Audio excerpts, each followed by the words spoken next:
How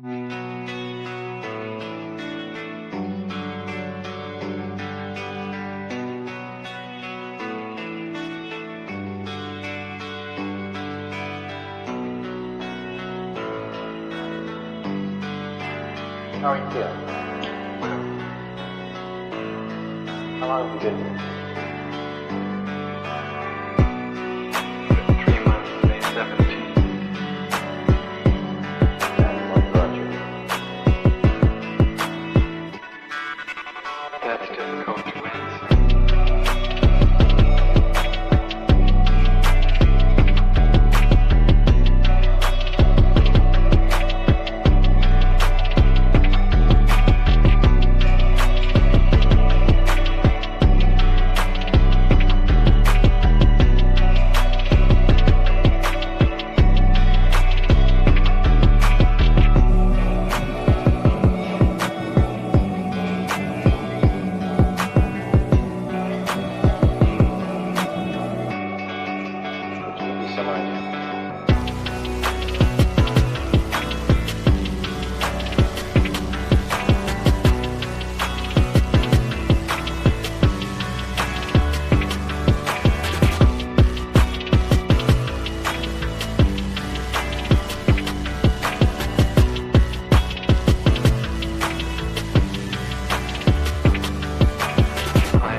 I'm not clear.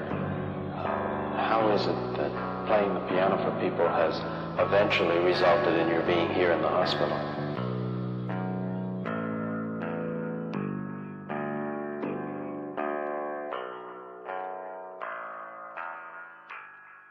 That's difficult to answer.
is the end.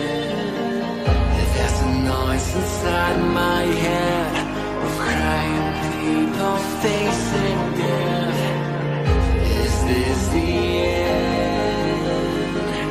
Is this the end?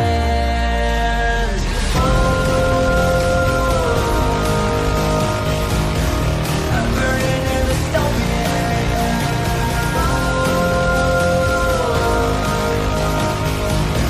There's no place to hide.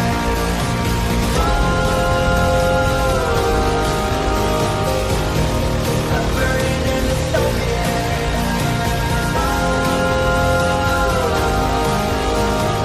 This is the final fight. What have we done to the world?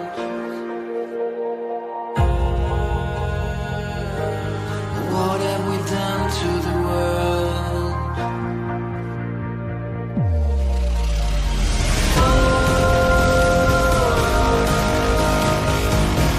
I'm burning in the stone.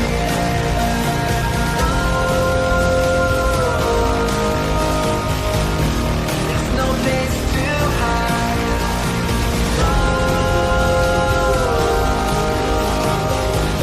I'm burning in the stone. This is the final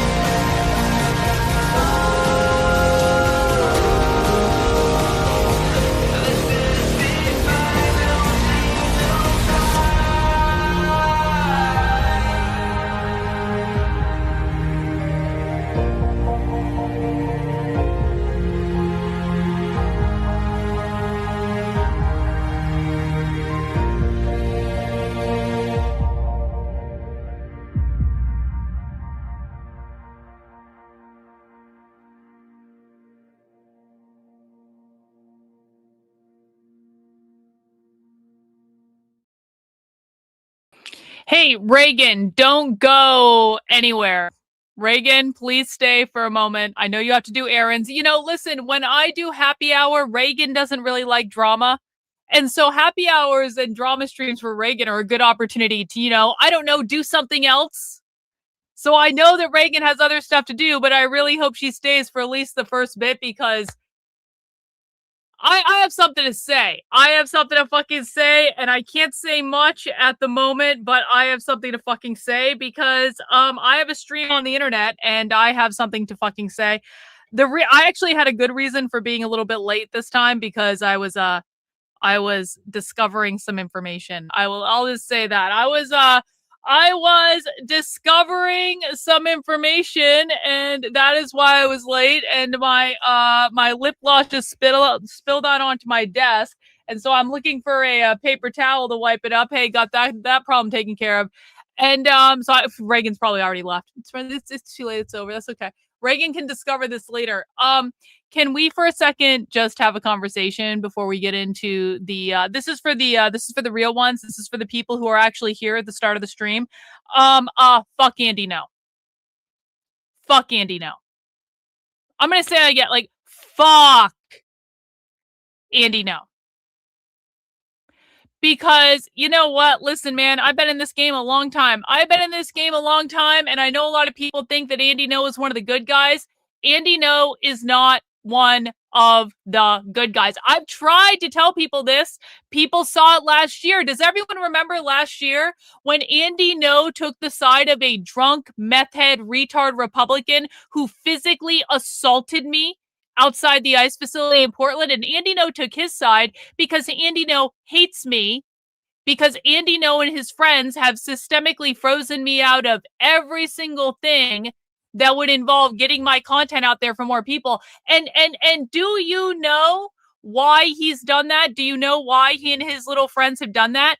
Because they suck, and my work is far better than anything they fucking produced. And they know it. And Andy is so far behind me right now on his understanding of the left that he is terrified of people seeing my work, because when people see my work, they know how much bullshit he's shilling. When people see my work, they know how much bullshit the post-millennial is shilling. Does that become clear, chat? Let me ask the chat that's here. Don't take my word for it. One in the chat, if the minute you started consuming my content about the far left is the minute that you realize that people like Andy know we're fucking lying to you. 2 in the chat if you have not had that experience yet. 1 in the chat if once you started consuming my work and you started looking at primary source evidence about the left, you started understanding that Andy No and his merry band of bullshit artists were lying to you. 2 in the chat if you haven't had that experience yet. I'm not voting. I'm not making anyone vote. You can see the chat on the screen. It's not just me saying this. The minute that you look at primary sources about what the left is doing, you don't have to trust me. The thing is, I say this all the time. You don't have to trust me. You don't have to trust me. You don't have to like me. You don't have to like my tone. You don't have to like my hair. You don't have to like my tattoos. You don't have to like my piercings. You don't have to like my weight. You don't have to like anything about me. Because all I do is I sit here and I show you what the left is saying in their own spaces. I show you what they're saying behind closed doors. I play you the full fucking video. I never take stuff out of context.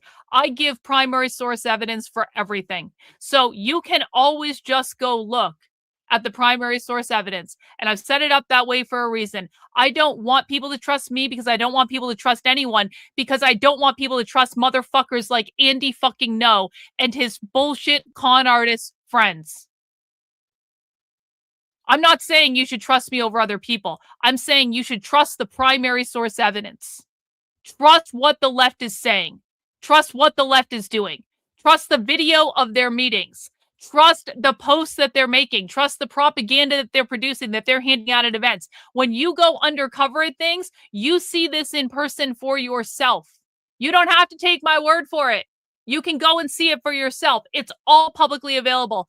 And why the fuck? And if you want to start with grievance number 1 that I have about Andy fucking No, why is it that I am showing people so much more about what the left is doing than comes out of anything Andy No's involved in?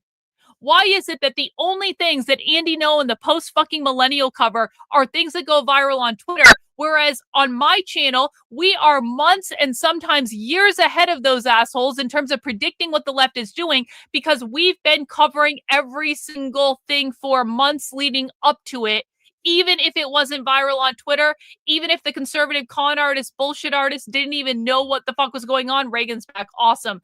Even if there was no fucking report on Fox News or any sort of influencer saying, oh my God, the left are all communist or any of this fucking bullshit.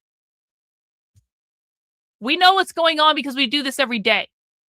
We cover things that are not in the news cycle. We cover things that are ahead of the news cycle. Andy No and his fucking friends have no clue how to do that. And that's why does everyone remember when Turning Point USA did that piece on me and Jonathan Cho followed me around to a bunch of bookstores and a bunch of Antifa events? By the way, Jonathan Cho didn't even know those events were happening until I told him. Jonathan Cho, crack Turning Point USA reporter, didn't even know about the Antifa events in the geography that he is in charge of covering until I told him. And he said, Karlyn, can I come with you to those things? And I said, yes, Jonathan. Yes, you can. And then Jonathan Cho said, Karlyn, can I follow you around as you go to all this other leftist stuff to do research in Seattle? And I have the text messages to support every fucking thing I'm saying if anyone wants to dispute this. And I said, yes, Jonathan, you can. And I wanted to help him actually do real fucking reporting on this so fucking badly that I even changed my schedule and my plans to accommodate his fucking schedule so that he could be there to follow us around. And by the way, Average Person was with me for part of that time. He was with Jonathan Cho, and he absolutely knows more than Jonathan Cho about what is going on. This has been true of my work forever. But do you know what happened with that? Let me tell you the inside tea about what happened with that. Jonathan Cho told me several times there's going to be multiple parts to this story. And again, I have the text messages. I have text messages from Jonathan Cho saying there are going to be multiple parts of this story that I'm going to put out. When Turning Point USA put out that original video on us going to the Seattle Anarchist Book Fair and with Cho following me around and a bunch of leftist stuff that I went to on the West Coast, he texted me multiple times and said, I'm doing multiple parts of this story because there's so much good content here. And let me tell you what, Jonathan Cho did not cover half of the fucking content I handed him on a silver fucking platter when we were doing that story in the only part that came out. And does anyone want to guess? Does anyone want to guess why there were never any additional parts of that TPUSA feature on my work, which Jonathan Cho didn't even fucking know about until I told him? Andy fucking no. Andy, no. That is the reason. That is the reason. Do you know how I know that's the reason? Because after Jonathan Cho released part 1 of that story, Andy No refused to acknowledge that I was even in it. Jonathan Cho doing amazing reporting. Fuck you. That was my fucking trip. That was my trip that I planned from the very fucking beginning. Every element of it, every Antifa event, every far left location we went to all around San Francisco, Seattle, and Portland. And by the way, there were other people with me on this. So again, there's massive receipts to back up every single thing that I was saying. I was planning that trip for fucking months. Jonathan Cho didn't even know what the fuck was going on. But do you know what happened after Jonathan Cho kept saying to me over and over and over again, there's going to be multiple parts, there's going to be multiple parts, there's going to be multiple parts, there's going to be multiple parts. I get a text message from Jonathan Cho saying, Karlyn, I didn't realize that you are in a fight with Andy No. And I said, yeah, well, I really hope it doesn't affect this. And there was never another part of that story that came out again. There was never another part of that story. After being told over and over and over again, there will be multiple parts. After being told over and over and over again that they were psyched at the amount of views that got, because that got millions of views. They were thrilled with what I gave them. They were thrilled with the information. They were thrilled with the content. There were going to be multiple parts. There was so much good content. So much stuff about that you guys never saw because Jonathan Cho never fucking released it. And do you know why he never fucking released it? Because of Andy No. Because Andy No is terrified of people seeing my work. Because my work is better than his. My work only deals in primary source evidence. And my work disproves the bullshit narrative that Andy No has been selling his audience for fucking years. Andy No doesn't even live in America. Andy No lives in London, where he doesn't even do any on-the-ground reporting of the far left in Europe, which he could do easily in multiple fucking major cities where there's more far leftism and more Antifa than there is in America. But he doesn't do that because he sits at his house in fucking London and pays other people to do his journalism for him. And then he reports on whatever goes viral on Twitter that fits the narrative that him and the post-millennial and Jack fucking Posobiec and all of those retards want to sell. It's a narrative. You only see the things that are convenient to their narrative. Sadly, I was never in their little fucking clique. And I had this crazy idea that we actually wanted to know more about what the left was doing, not less about what the left was doing. And so I started actually just researching on the ground and putting the information out there. And oh, no, we can't share this. It's not convenient to the narrative.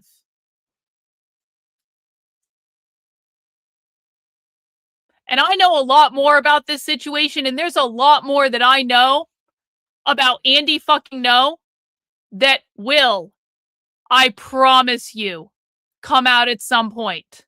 It's not going to come out right this second. But there is more information that is going on that pertains to all of this that I know is going to come out at some point. You want to know how I know that? Because it always comes out. It always comes out. It always comes out, Andy. You can only get away with this bullshit for so long, Andy. People are smart enough to see the truth, Andy.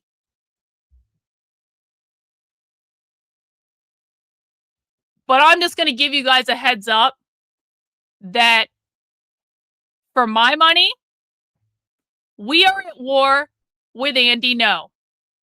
And you know what? I just want to put a challenge out there to everyone in my community. We're going to prepare for this war. We are preparing for this war. We are getting ready to do battle. And I'm waving a big fucking flame to send the message to Andy No that you should be afraid, you lying motherfucker. And Andy, I'm not going to do anything violent to you. Obviously, I'm not threatening with violence because I know you're going to twist it out of context and say I am, because that's the type of bullshit that you do. No. We disavow violence here, Andy. We fight you intellectually because our intellect and our information and our evidence is so much better than yours. It outweighs yours every single fucking day. Andy, you don't even know how to do basic research on the far left. You sit at your house in London and pay other people to do it for you. You have no fucking clue what is even going on. You don't even know the groups involved. You don't even know what's coming next. The only thing you know is what is going viral on Twitter every single day because you are a narrative shill that does nothing more but cherry pick information that is convenient for whatever con job and psyop you're trying to perpetrate on the American fucking people.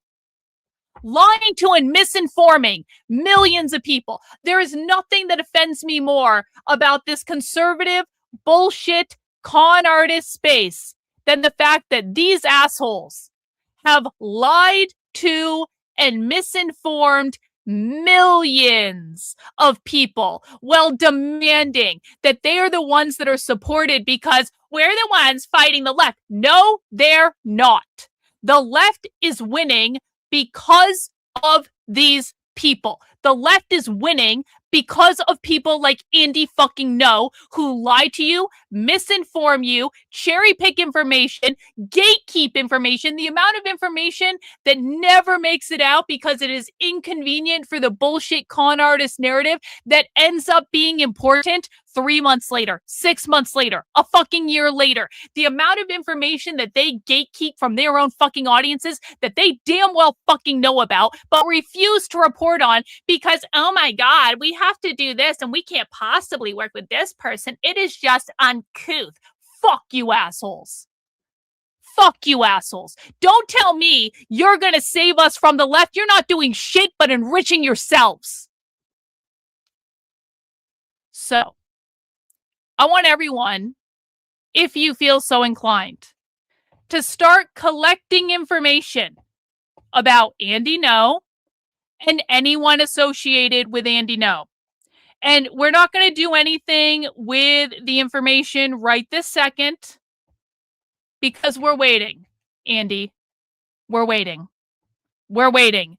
Andy, this is going to be the Chinese fucking water torture of any fucking informational war that you've ever been in, motherfucker. We are going to drip, drip, drip whenever I fucking feel like it. I'm going to Chinese water torture your fucking work and your reputation into the fucking ground. And it's all going to be based on evidence, Andy. Andy has to lie. Andy has to twist things. Andy has to take things out of context and make them mean something they don't mean. We don't have to do that. We already drove James Lindsay insane 3 fucking years ago. That was us. You're welcome. We were the ones that drove James Lindsay insane after a year of debunking his work, going in, asking him inconvenient questions, demonstrating to everyone that was paying attention that James Lindsay was full of shit. We drove him insane.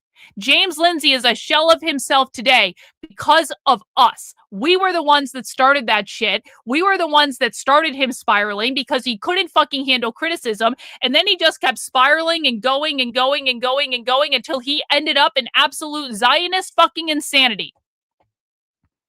And Andy, it's going to be worse for you. Drip. Drip.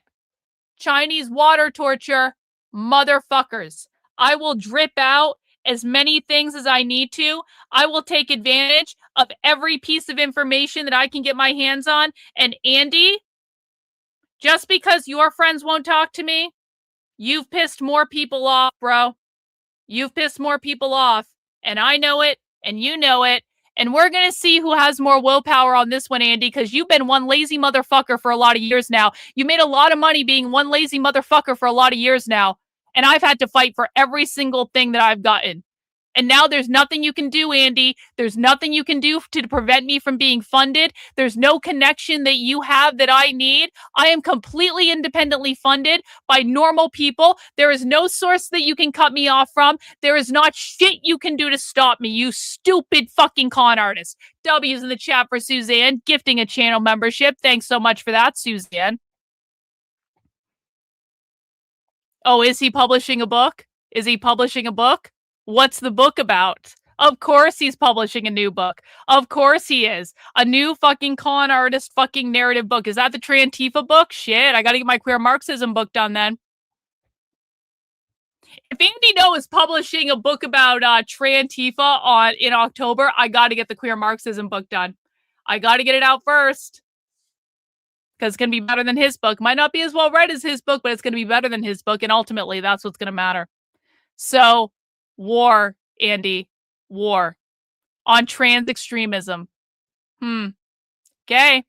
Well, I've got then June, July, August, September, October. I've got 5 months to finish the Queer Marxism book, and it's already half done. Okay. Okay. Okay. I got it. I got it. Andy is going to write a bullshit Trantifa book that is going to be fundamentally unhinged from reality. I'm going to get my Queer Marxism book out first. That just became like priority number one. I was actually going to do the re-education book first. And now Queer Marxism needs to come out first. And Andy, I've been researching Queer Marxism for years and you don't know shit about it. And I have all the evidence and I have the historical documents and I have all their propaganda shit that you don't even know exists, you stupid motherfucker. Because if you think that trans extremism is what the problem is, you're lying to your audience and everyone's going to know you're lying to your fucking audience. And the facts will speak for themselves, Andy. The facts will speak for themselves and the analysis will speak for itself. And we are going to debunk every single wrong thing that you publish in that book. And we are going to follow you around to every interview that you do. And when we have the opportunity to ask you live questions, Andy, do you know I have people in cities all over the country that will go to any live event that you do about your book and they will record themselves asking you very inconvenient questions that you don't know the answer to. We are going to Groiper War your ass, motherfucker, like you've never been Groiper War before. We are going to show up at your events. We're going to ask you inconvenient questions. If you do live interviews anywhere on the internet, we are going to follow you around and ask you. We're going to do exactly to you what we did to James Lindsay because we know the left better than James Lindsay ever did. And Andy, we sure as shit know the left better than you do. And so we will come into your chat and ask you inconvenient questions and demonstrate to the world exactly how much you do not know and how much you are lying to your audience and how much you haven't even bothered to do the research on the things that you're talking about. Because if you had, Andy, you would know that trans extremism is not actually the problem. It's queer extremism. And the fact that you don't know the difference between those two terms, you stupid motherfucker, or you lying motherfucker, or you stupid lying motherfucker. I suppose it really could be both. If you don't know the difference between those two terms, you have no fucking business writing a book about the left and lying to the public again. Lying to the public for fucking profit. I hope it was worth selling your soul when you don't even live in this country, you fucking traitor.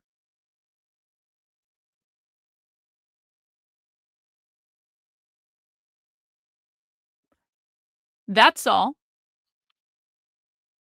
That's all. That's all. One in the chat if you are here for the war against Andy No.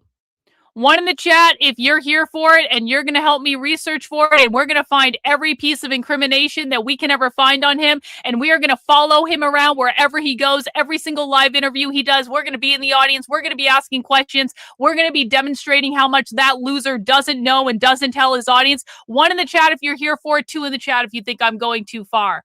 Let the people decide. I'm not typing in any of these answers. Let the people decide. Am I going too far? Or are you guys on my fucking team for the Chinese water torture war against one of the people who has misinformed the right about the fucking left more than any other person in the world? Your time is over, Andy.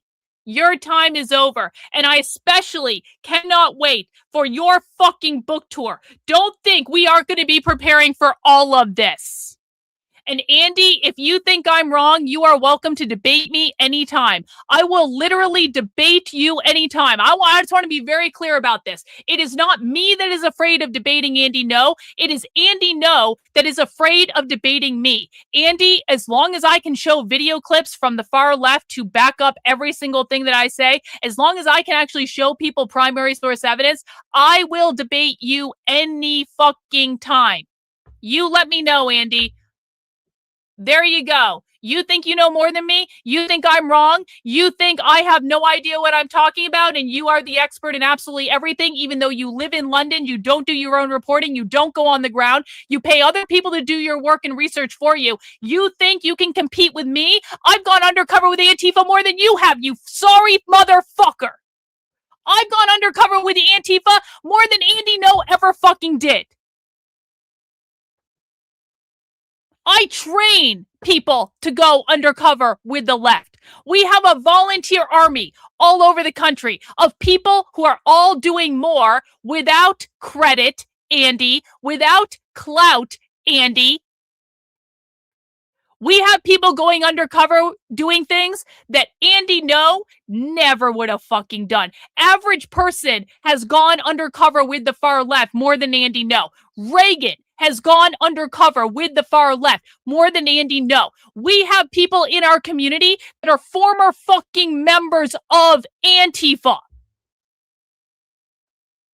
There are people in this community who have sat through thousands of hours of this content, watching things Andy No has no idea exist. There are people who are monitoring the far left across all different social media. They know more about their meetings. They know more about what they're currently planning. Andy No doesn't do any of this shit. So you think you can compete with us, Andy? Good fucking luck. You think you and your Turning Point USA post-millennial fucking con artists can compete with us? We actually know what's going on. You guys don't know shit. We've always been ahead of you, and we will win on this one because your time has fucking come. That's all. For real this time. That's all. That felt pretty fucking good, if I'm being honest about it. This is going to be a long-term war, guys. It's going to lead up to the launch of Andy No's book. This is actually, you know what? This is actually fucking perfect. I have plenty of time to finish that Queer Marxism book. I simply wasn't focused on it. I already have half that fucking book written. I already have half of it written. It's already half done. I have the rest outlined. I have all the research done. I just literally needed to sit my ass down and write it. I can finish the Queer Marxism book in probably the next couple of months. That will come out before Andy No's fucking bullshit con artist book. That way we get the publication date, regardless of how many people read it. We get the publication date before him, because I publish my own books, Andy. You have to go through publishers to do that. I do my own shit. So mine will come out first, and that way it can all be on the record. And then when Andy's book comes out, we will take advantage of it to follow him around to every single interview that he does, to ask him inconvenient questions, and we'll be preparing for the next 6 fucking months. Karlyn, is this really the best use of our energy? Don't worry, we're going to do other stuff too. We are not canceling all socialism to go to war with Andy No, because unlike Andy No, I can actually continue to do on-the-ground research and undercover stuff and go inside their online events. I can keep doing all of that. And at the same time, we can multitask to prepare for this war and then execute it as soon as Andy's fucking book comes out. And Andy, I'll do all this in public, so you will have full access to know what's coming, because I don't have to hide anything. You are not smart enough to keep up with me, sir. W's for Doug in the chat with a gifted channel membership. Thank you so much for that. Really, really, really appreciate it. So that's what we're going to do. That's what we're going to do. That is what we are going to do.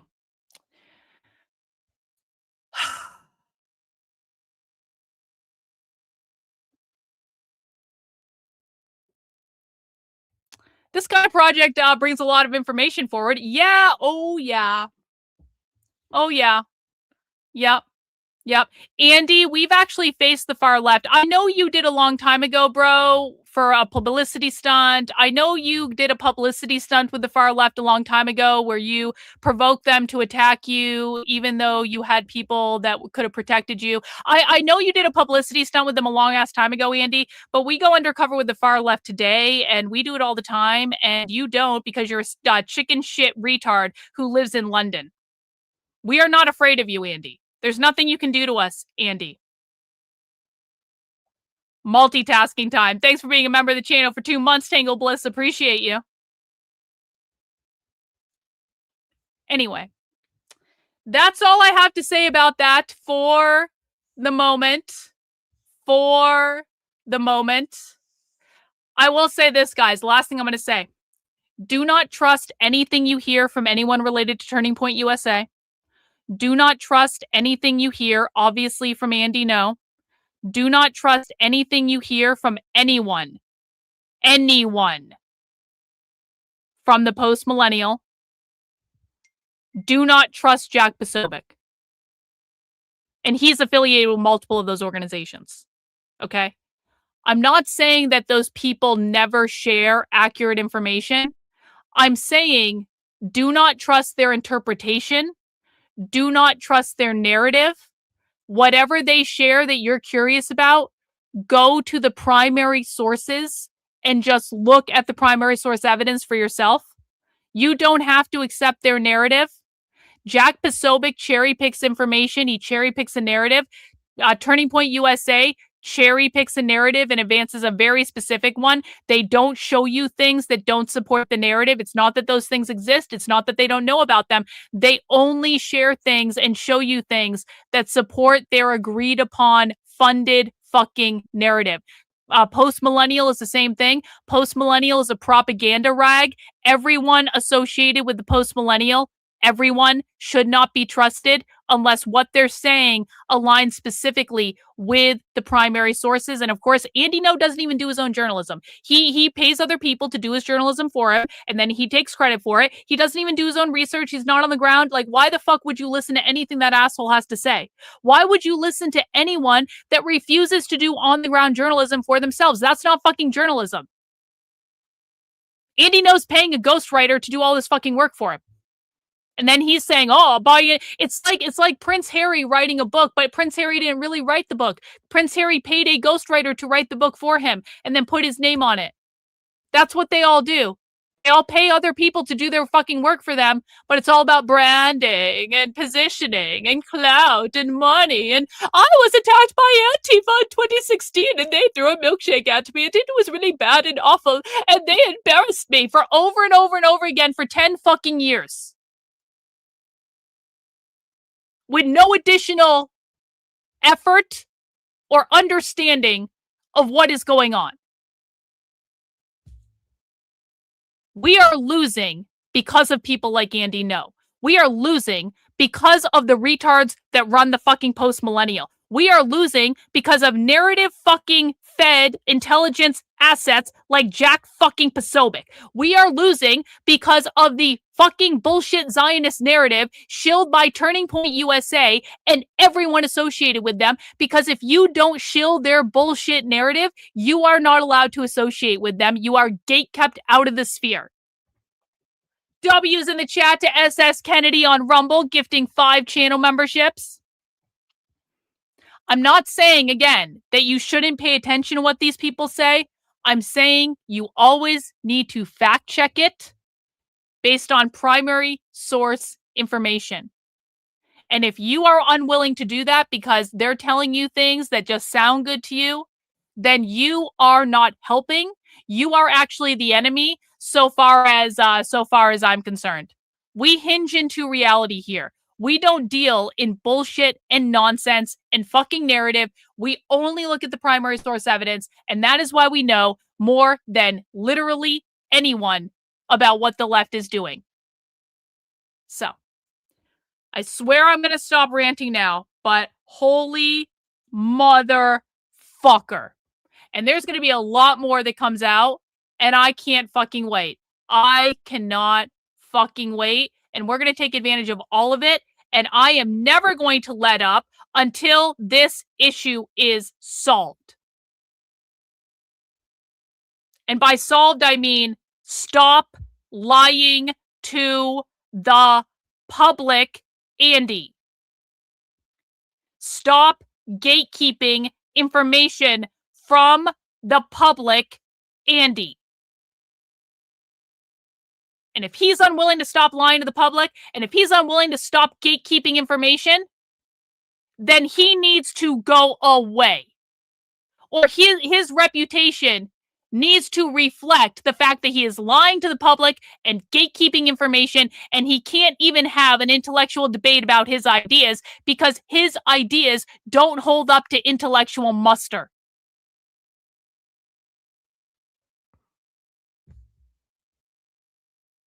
So who's ready to watch Candace? You guys want to watch Candace? Who's ready to you guys want to watch some Candace?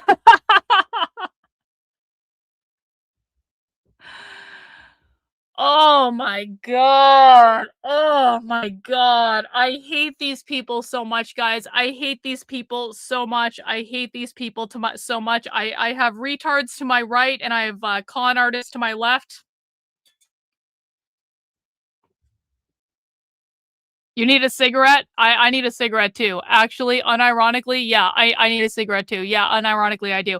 But guess what, guys? Now that I've been ranting for 40 minutes, now that I've been yelling at the sky and shaking my fist for 40 minutes, we are ready to get into our happy hour stream. Happy hour is usually happy hour. I promise you, happy hour on Fridays usually doesn't start with me yelling and screaming for 40 minutes about the bullshit con artist side of the internet.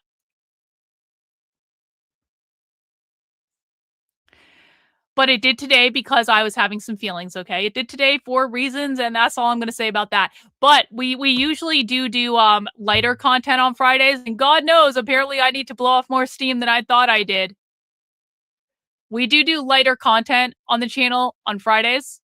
And so what we're going to do today is we are going to find out what the fuck has been going on with Candace, because the last time we watched Candace was actually about a month ago. It was in the last Bride of Charlie episode. And I'm just a little bit confused about why Candace stopped doing Bride of Charlie episodes, because it seems like in the last month there has been no additional Bride of Charlie episode releases. And so I wonder if Candace is like kind of getting scared that Erica Kirk's gonna sue her ass, but she does still seem to be talking about Erica Kirk. So I kind of just want to go back and do a little bit of a catch up on some of the shit that Candace has been saying. And there's a lot of episodes to catch up on, guys. And what I kind of thought we could do is maybe just start maybe like about here and just watch a little bit of each episode and kind of see where it goes and kind of see what Candace has to say in it. because I just like I truly have no idea what's been going on. But like what I have heard is that Candace is getting more and more unhinged. And for people who don't know my position on Candace, here is my position on Candace. I think that Candace is a narcissist. I think she's actually a narcissist. I think that she actually has narcissistic personality disorder. I do. I do not trust Candace. I don't think anyone should trust Candace. However, I don't think Candace is wrong all the time because she's just not. She's just provably not. Hey, thanks, Doug, for the fascist fund gift. I really appreciate that, bro. I don't think Candace is wrong all the time. Sometimes she hits the nail on the head, and sometimes she gets things right. And I do think that some of Candace's content is really good. I liked her USS Liberty interview. I liked the Becoming Brigitte series. I thought that was very well done. I think it was very well done because Candace based it on someone else's book. And I was mildly intrigued about where she was going with all of the Erica Kirk stuff because it's like a soap opera. It's fascinating. But I kind of have come down on the side of I don't think that Candace has effectively made her case to me. And again, I approached it with an open mind. I really did. I approached it with an open mind. I'm always willing to give something a fair shake. If Candace has valid points, then Candace has valid points, and whether or not I like her or whether or not she's a narcissist has really nothing to do with it. If you have valid points, you have valid points. If you don't have valid points, you don't. And I have to say, I feel like I gave Candace many chances to make a case to me about all of the Erica Kirk stuff and all of this, that, and the other. I have not been convinced. I have not been convinced. Maybe there's been some smoking gun information that has been released in the last month that I don't know about because I've been doing other things and had other shit to focus on. Maybe there has been some smoking gun of information that has come out, but I don't think there probably has been. But I'm still gonna keep an open mind, and maybe that will appear. I personally think that I don't personally like Erica Kirk. I think Erica Kirk is very weird. I think how Erica Kirk has behaved has been weird this entire time. I think Erica Kirk is acting anytime she's on stage. I'm not even convinced Erica Kirk is that upset over the death of her husband, which is a horrible thing to say, but it's just like she's behaving in such a weird way that like I'm actually not convinced of that. I do not believe that Erica Kirk should have been put in charge of Turning Point USA, at least not right away. Put someone else in an interim position so that there can actually be effective leadership of the company or the organization. And then if Erica, after a period of mourning, wanted to take over at that point, I think that would have been far more effective than instantly putting her in that position. Because guess what, guys? When you are the CEO of an organization, you actually have to lead that organization. You actually have to be the CEO. You don't get to be the CEO as like a glamour position. You don't get to be the CEO as an honorary. When you are the CEO and are fiduciary, you know what I'm saying? Why can't I say the word fiduciary? You have fiduciary responsibility for the organization when you are the CEO. And so, like, putting Erica Kirk in it as some sort of like vanity position or like honorary degree like position, it's like, it's a really bad fucking idea. And this is why I think Turning Point USA is kind of shitting the bed right now. I mean, people might argue that I don't actually think Turning Point USA is being that successful. I look at mistake after mistake after mistake. I look at the fact that they refused to endorse Thomas Massey when Charlie Kirk fucking loved Thomas Massey.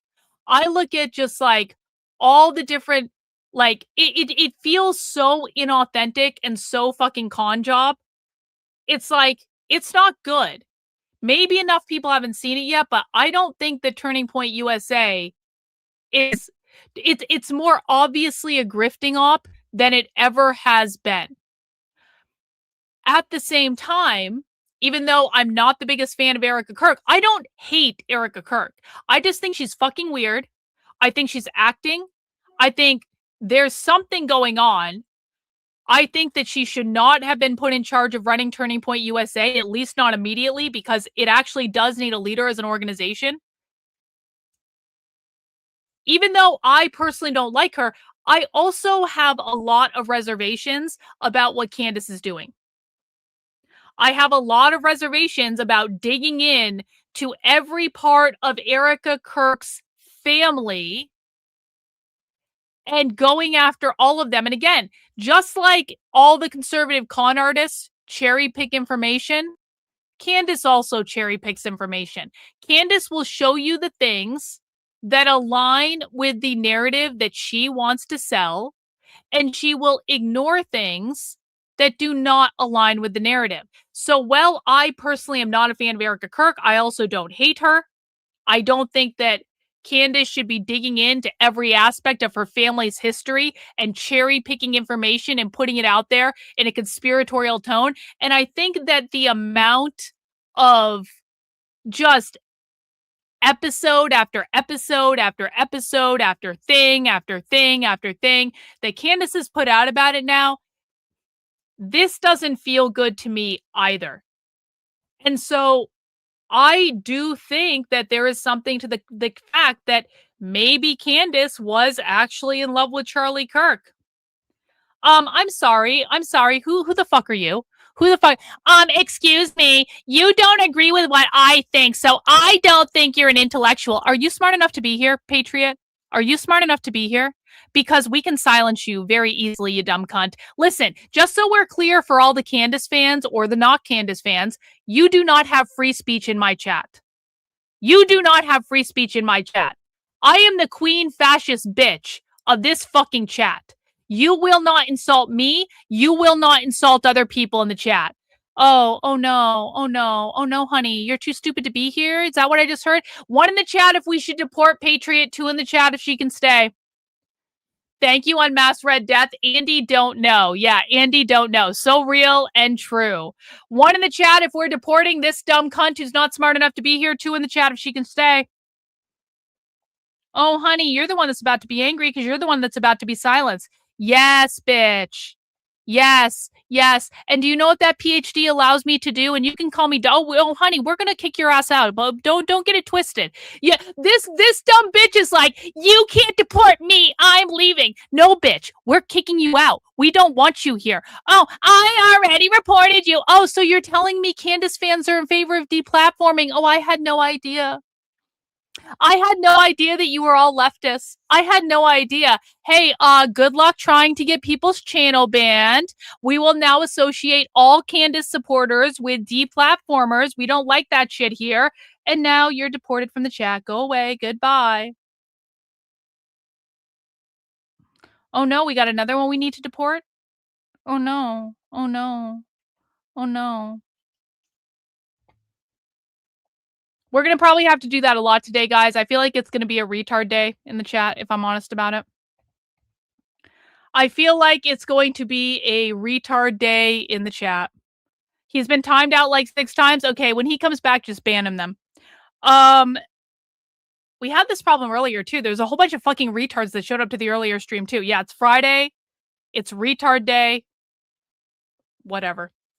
Anyway, guys, we are going to dig into some back episodes of CANDACE, and I'm going to watch as much of the episode as I want to watch, and I'm going to decide whether or not I'm interested in it, and I'm going to decide whether or not I think CANDACE is full of shit, and we're just going to make our way through the episodes, and we have about, well, probably 2.5 hours.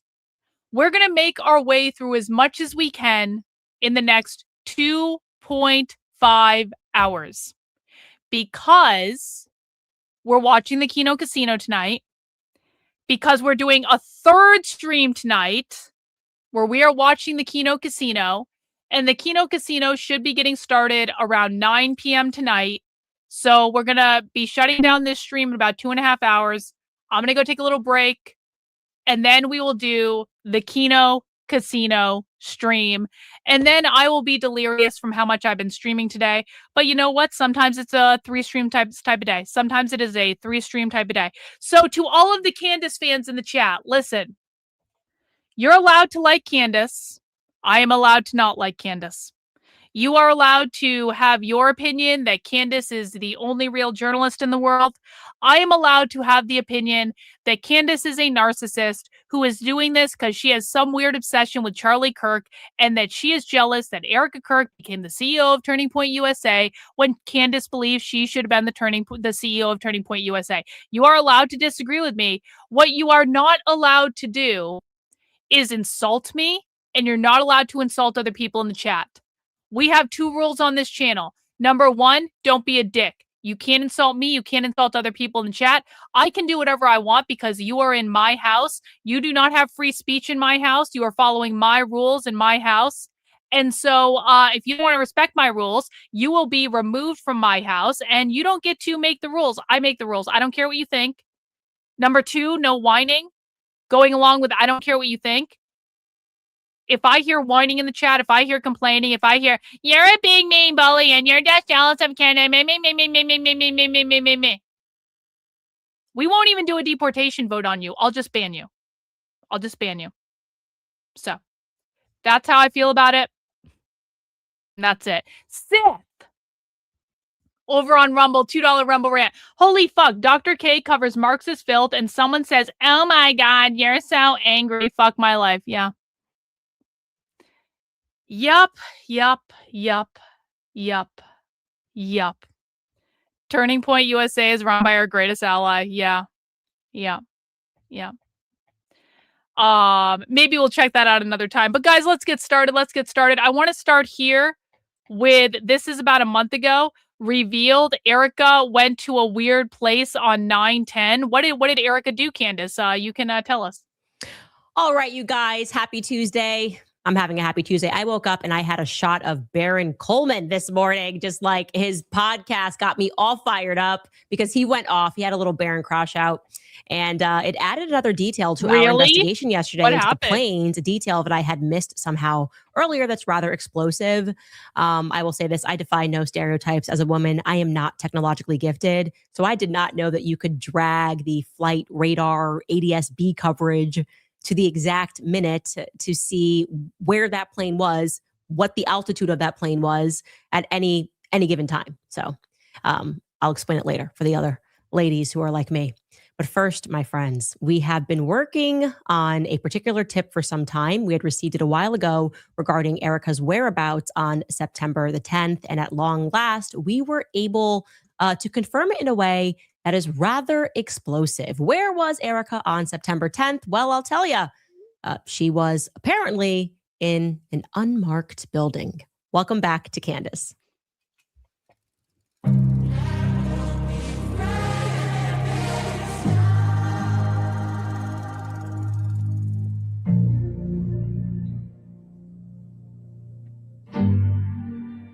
All right, you guys, wake up, look alive. We are at the gates. We are at the gates. All of us. It has been, a little over 6 months, and we have not stopped the onslaught. We have kept up the energy. Someone in the comment section described the Charlie Kirk open investigation as a group project. And I love that, right? That is so true. We are all partners in this group project to figure out what actually happened on September 10th. Who was behind the killing of Charlie Kirk? Well, Baron Coleman is certainly one of the people that is in our group. His show is kind of described by some people as the after party to my show. We kind of build off of each other and the work and the investigation that we're doing. And I really love that last night he underscored really how sick and tired we all are of this obvious game of them ignoring the major inconsistencies in the Tyler Robinson story that we have pointed out, or in the Turning Point USA alibis that we have pointed out.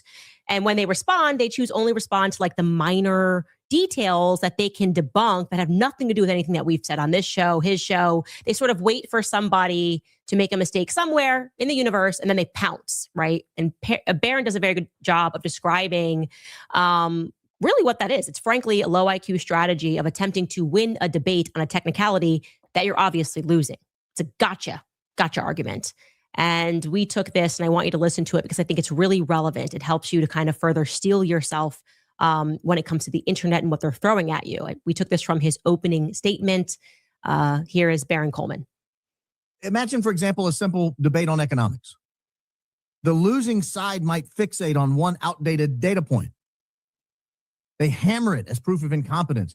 And then they proclaim the entire case collapses. They declare victory, and they never address the macro, the larger construct of the argument. They don't address things like expert consensus or even their own contradictions. And viewers, if they're tuned out or maybe deeply or emotionally invested in seeing the losing side win, they're able to walk away thinking the gotcha side won, even if the other side very much had the upper hand. This is bad faith. This is bad faith debating.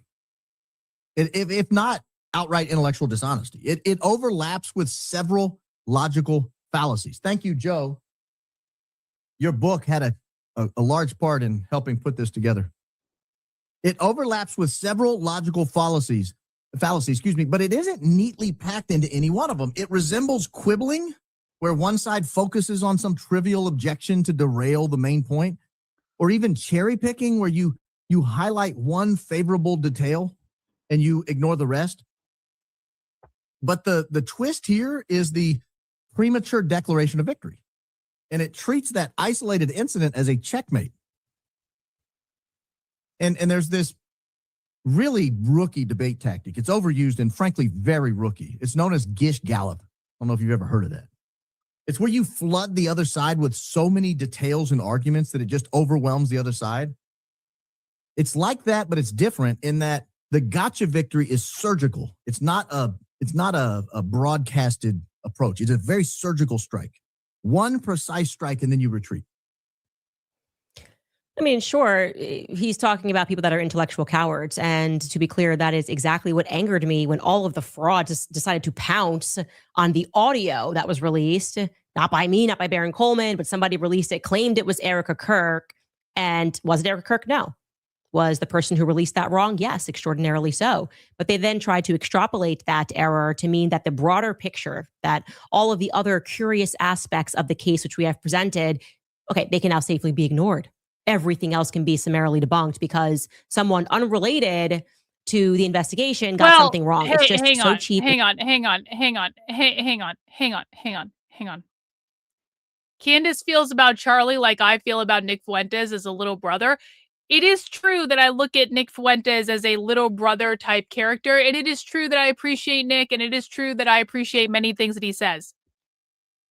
I would not, if something happened with Nick, as much as I do adore him, and as much as, I think he's great, I would not then shift my entire content focus and every single show I did in perpetuity to investigating what happened about Nick.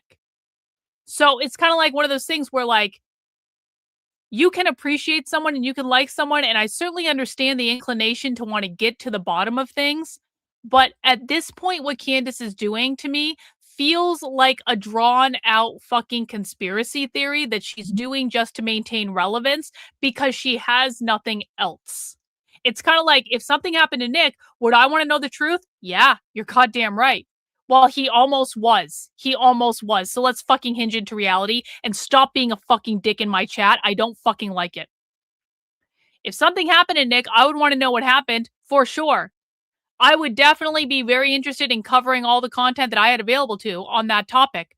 But, like, I'm not going to do it for months on end, dig into every part of people's lives forever in perpetuity. It's like, what Candace is doing goes beyond what I would, like, anything that I would ever do in regards to Nick Fuentes, like, significantly. It's so performative. And yes, it is only done because they are losing. And I then loved the energy coming from Baron Coleman.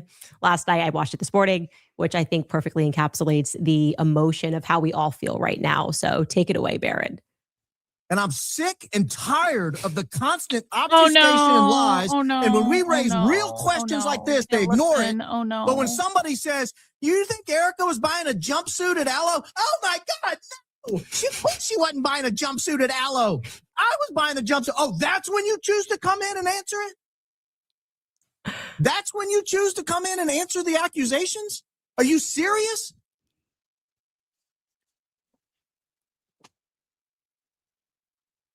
That's when you come in, is when someone thinks she was buying a crop top? But I do 3 shows accusing you of leaving Santa Barbara before Charlie got shot or banged or whatever happened to him, and you're just dead silent?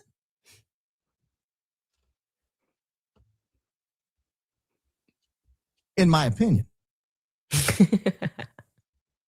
He's so right. And so let's jump back into the substance. Forget the crop top, okay? I didn't cover the crop top. Aaron didn't cover the crop top. We are indeed, however, speculating with a lot of evidence, which is mounting, that perhaps Andrew was not on the plane that he claims he was on. We'll have more on that later. Of course, the bigger issue is that it means that Erica went on an earlier flight to Utah. Which flight? I don't know. We can't be too certain, but I do now have an explosive tidbit. Uh-oh. I have explosive tidbit, Candace. I have to hope that given my track record of providing you with receipt after receipt, with text message after text message, with phone log after phone log, and you are going to allow me to use this excuse. I guess maybe I have a credit here when I tell you that I simply cannot reveal to you how I came across this information. In other words, what I'm saying is that there's no way for me to protect the source, but the information is explosive. I've long explained to you one of the things that is so odd to me is that nobody saw Erica on the day of Charlie's assassination. Nobody's come forward, at least, to say that they saw Erica on the day of the assassination in the places, the very public places that she claims to be. Point A, she says that she collapsed in a parking lot after her mother she was with her mother getting treatment. Then she collapsed in a parking lot. Curiously, no witnesses. It's a big deal. Everyone was looking for Erica Kirk on that day. The whole world was tuning in to this assassination, and then realized suddenly pictures. Oh my God, he leaves behind a wife and 2 kids. That's when everybody got to learn what Erica Kirk looked like. It's just not every day. Even if you didn't know at the time, you would go, "Oh my gosh, now I remember. I saw a blonde collapse in a parking lot. That must have been Erica." Now that she's telling the story, it looks like Erica. I mean, I saw the nurses come out and escort her, and then what? She somehow drove her car thereafter to her apartment after having a collapse. Is that even safe? What was an ambulance? Sometimes you're just in a parking lot where no one else is paying attention to you, though, Candace. Sometimes when you're in a parking lot, there might be other people around, but they're not paying attention to what the fuck is going on. Ambulance called? Again, no witnesses. We don't know. And Erica doesn't like to speak about The it. There's lack no of a details witness there. does not mean it didn't happen. Then we know that at some point she had to have raced to the airport with an entourage which included a priest. Okay, a priest. Ladies and gentlemen, it is not every day that you see the widow of Charlie Kirk accompanied by a man in clerical robes at an airport terminal. Can we acknowledge that? It's just not every day. That would be an unusual thing that stood out to you. And I know, yes, of course, they flew private, but I promise you, there would have been more than a few witnesses. Private terminals are actually quite busy in cities like Scottsdale. It's a big hub. You're going to see a lot of action at the FBO terminals where people fly out private. No witnesses. I'm going through them. Nobody saw this. Okay, so I was starting to get the feeling like she actually was being kept somewhere that was more private than a private terminal. Just because no one has come out and said, "I saw her," doesn't mean they haven't seen her. It might just mean they don't want to be involved. Private. And then I happened upon some information. I said to you, I feel like if this was an operation, it was a lot took place with planes and terminals that the public didn't have access to, right? I was positing that yesterday. Well, I can tell you today, and look, I will say allegedly here, but that I happened upon some information that Erica was at the office of Hopkinson Aircrafts when she received the news that Charlie was dead. I'm going to tell you more about Hopkinson Aircrafts. Now, you'll remember that Erica told me to my face. Also, Elizabeth McCoy wrote a long post, and she confirmed this, that Erica got the news right before they flew to Provo. So Erica had a phone call with the doctor there are different variations here, whether a decision was made to let Absence of Charlie evidence go or is whether he not told evidence her of absence. that Exactly. Charlie had passed. But the point is that before she got on the plane and departed Scottsdale, she knew that Charlie was dead. Okay. And this was in the presence of Hopkinson Aircraft's employees. Now I wondered, what is that? What is Hopkinson Aircrafts? Well, it's a luxury aircraft brokerage, like where you go to buy planes. They're brokers for planes. They have locations in Canada and in Scottsdale. Okay. So I went on to Google and I tried to find their address in Scottsdale, and it listed the address. Again, this is all public, as 14600 North Aircraft Drive. So that started to make sense. That's an FBO, as you can see, a private terminal. And I looked and I said, wow, that's a lot that's packed into Atlantic Aviation. I have flown out of this terminal many times. I don't remember there being in Hopkinson Aircraft Sales, also with Atlantic Aviation, and then also this Ross Aviation. Like, what's going on in this map? Yeah, okay. But yeah, like I told you, it's the same address as Atlantic Aviation. Just boot him, Bob. Don't ban him. Just common, boot him out. Busy private terminal. So I thought, okay, what must have happened here is Erica must have flown out of Atlantic Terminal. And then they happened to share a building with Hopkinson, and maybe the people that were working for Hopkinson overheard her as she got the news. I'm sure she screamed. Maybe she collapsed again, was crying.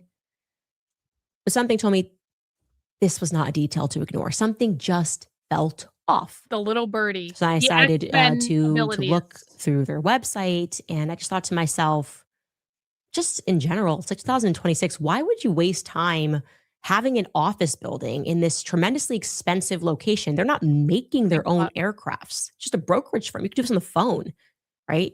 Like, why? Why would you spend this money to be inside sharing this with Atlantic Aviation? It just seemed weird to me.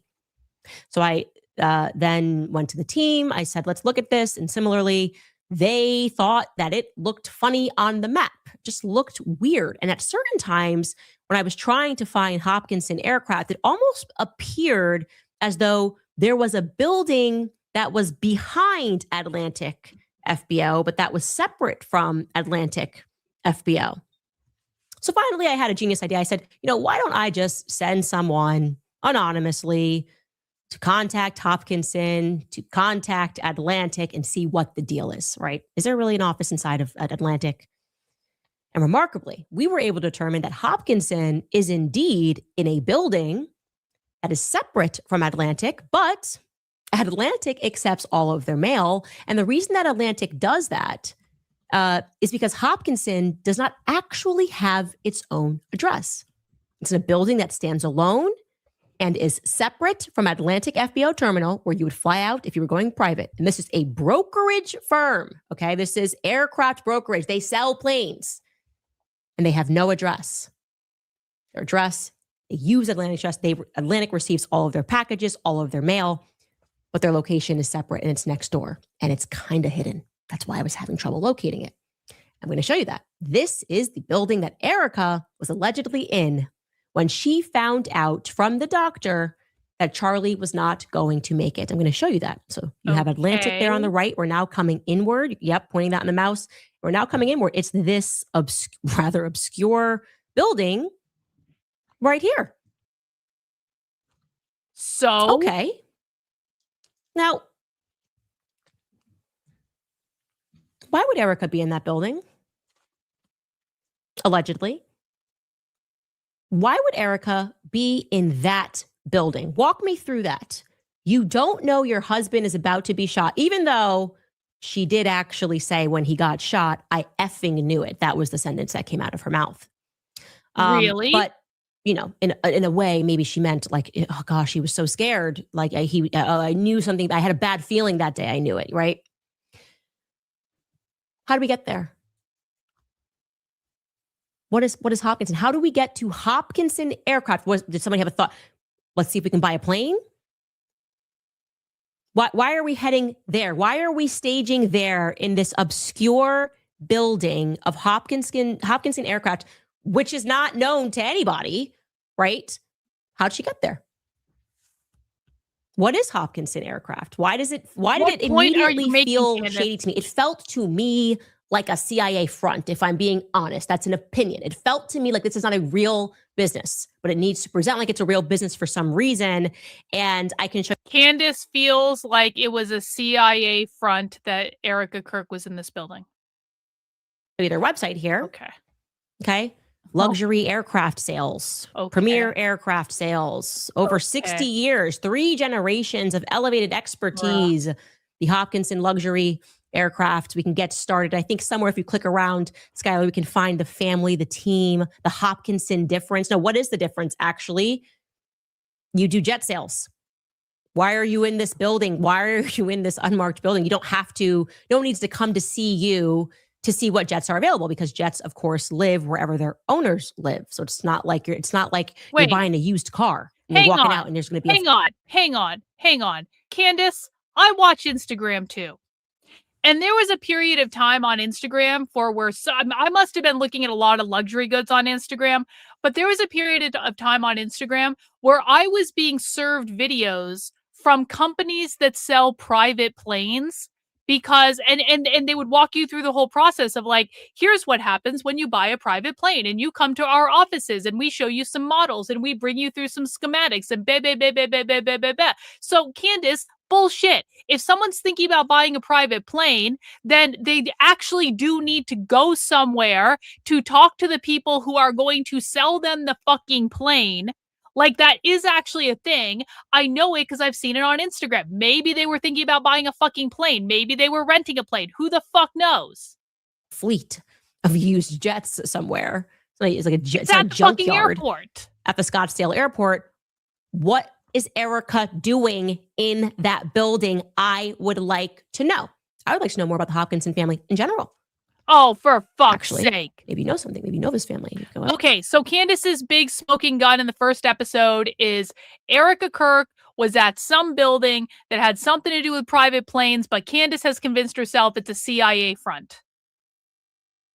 That I'm not convinced, Candace. I'm sorry. I'm not convinced about that at all. We're gonna move on. We got a lot of content to get through. We're gonna get what I'm doing, guys, is I'm going into these episodes from starting about a month ago. I'm getting a little taste of the point that Candace is making. We aren't gonna have time to watch the whole episodes because I've only got a couple hours. But like, I'm trying to get a flavor for what Candace has been saying for the past month, and she really should be putting all the important shit in the first couple minutes of the show anyway. And so, no, Candace, I don't buy that one. You didn't make the case on that one. Let's see. Let's do this one. Viral. It's not okay. It's okay not to believe a word Erica Kirk says. Let's go into this episode. See what Candace had to say. All right, you guys. Happy Thursday. We've got a lot going on today. We're going to go back very briefly to Fort Huachuca.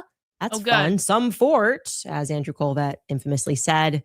Couldn't have been more obvious right away. The amount of money they spent on that campaign to debunk Mitch immediately, so over the top.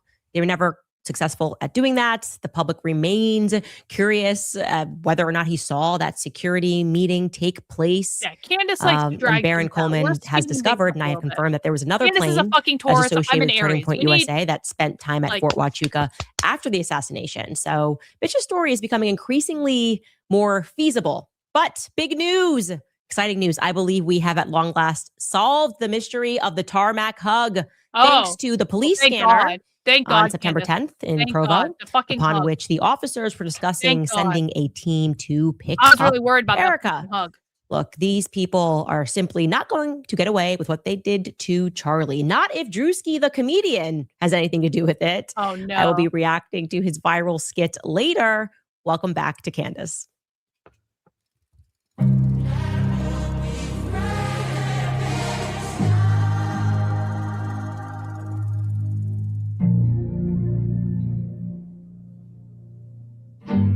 Yeah, she over-explains. All right, this episode is brought to you by Knick Knack, a dissolvable nicotine pouch that is perfect when you need a quick, no-fuss moment during the day. Try it yourself by visiting knickknack.com/Candace. No ad read. Where to begin, you guys? Where to begin? Let's start with that police scanner, shall we? Because I made a statement yesterday that I felt confident that we could rely on Frank Turek's estimation that Erica arrived at the hospital at 4 p.m. Okay, that was one of my, we don't know, but we know things, right? We have common sense. Military men keep time. He's not going to be off by an hour and a half. Listen, I kind of agree with this.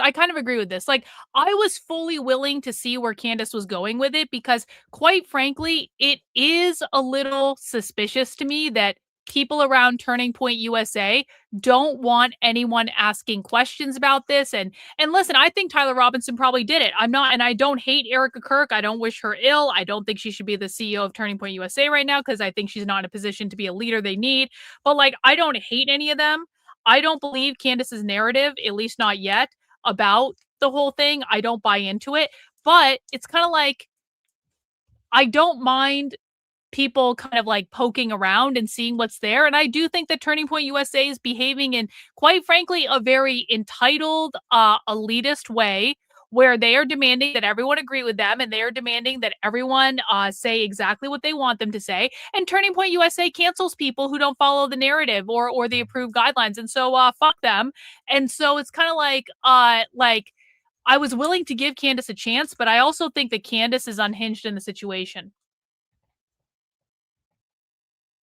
Half. And I was right because a few of you guys sent us tips that actually there was a recording on the police scanner from that day wherein it is mentioned that a Sergeant Dupay was going to pick up Erica Kirk from Provo Airport. So let's take a listen to that. Confirming this channel is secure. Negative. Provo main channel is not secure. My apologies. I was just saying, is service channel able to be scanned, or can I give information over this channel? You're good. We unpatched the service channel, so this is just Provo service. Go ahead and talk. This will be info for IC. Myself and Sergeant Dupay are en route to Provo Airport. Victim's wife is arriving at 3:30. 2J436. 436. Go ahead. Was there a ATL sent out? Okay, and obviously we just have AI telling you what it said there. When they say 436, they're not talking about the time. They're probably talking about the police cruiser number or whatever. But 3:30 is when that pickup is scheduled for. So basically we can conclusively confirm that Erica did not wait an hour on the tarmac for Andrew's alleged plane to land at about 4:40 p.m., right? 3:30 was the pickup. So this only makes sense if Andrew was aboard Charlie's plane with Erica. Okay. For some reason, maybe I had and I just forgot, but for some reason I feel as though I did not consider the most obvious answer to how this tarmac hug took place. Gratefully, you guys at home are smarter than me a lot of the times. And you can see what's right in front of me. Yeah, sometimes if I'm going to be honest, Jimmy Dore has lied about me publicly. And when I disproved his lie very, very easily, he refused to recant and he refused to apologize. So fuck Jimmy Dore. I don't believe a fucking thing Jimmy Dore says. When someone lies to you and then they refuse to admit that they lied when presented with direct evidence multiple times. He had many chances. Fuck Jimmy Dore. He's a fucking liar. He's a con artist. I don't trust a thing he says. The tarmac hug obviously had. If they're lying about me, guys, they're lying about many other things too. I'm not the only thing they're lying about. That makes sense. Of course it did. It did not happen in Provo at all. It happened in Scottsdale. And I feel tremendously confident about that now because of what Andrew said to me on the phone. He said he was alone on the plane, but he also said how he had acquired all of this anxiety. He said everyone was messaging him, asking what was going on, and he had no one to talk to. And this is the most crucial part. He told me that he didn't know what was going on. So he's fielding all of these questions from people, myself among those people, by the way, regarding Charlie. And he didn't know what was going on with Charlie. He didn't know the answer. Well, there was only 1 hour, not even 1 hour, when he didn't know what was going on with Charlie. Okay. Before they were all made aware. And I mean, like the core team, the infrastructure at Turning Point, that Charlie had died. We got about a 40-minute window where he did not know what was going on, where he couldn't answer questions. The only time frame that he didn't know what was going on with Charlie was in that immediate aftermath of Charlie being shot, which is the exact time that the Santa Barbara flight takes off and heads for Scottsdale. Andrew Colvett was aboard this flight. I feel very confident stating that. If he comes out and says he wasn't, I'll adjust, right? But looking at all the facts, let's think about it. The flight takes off 5 minutes after Charlie is shot, okay? I feel we can bet that Andrew was on it because he is messaging a bunch of people. I'm going to be very blunt. I'm going to be very blunt. The people that I've seen investigating this are a bunch of QAnon people from several years ago who were also investigating and discovering information about QAnon, okay?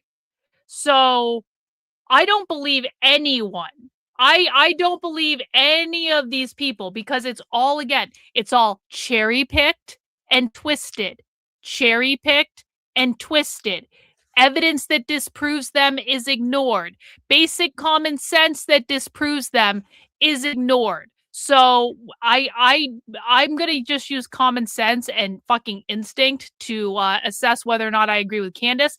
And by the way, she's not even making a good case for what she believes. If Candace was making even an adequate case for what she believed, I would be more open to this. But Candace is making a shitty fucking case. She's not putting the information together in a way that makes any sense when you just match it up with like common sense and reality.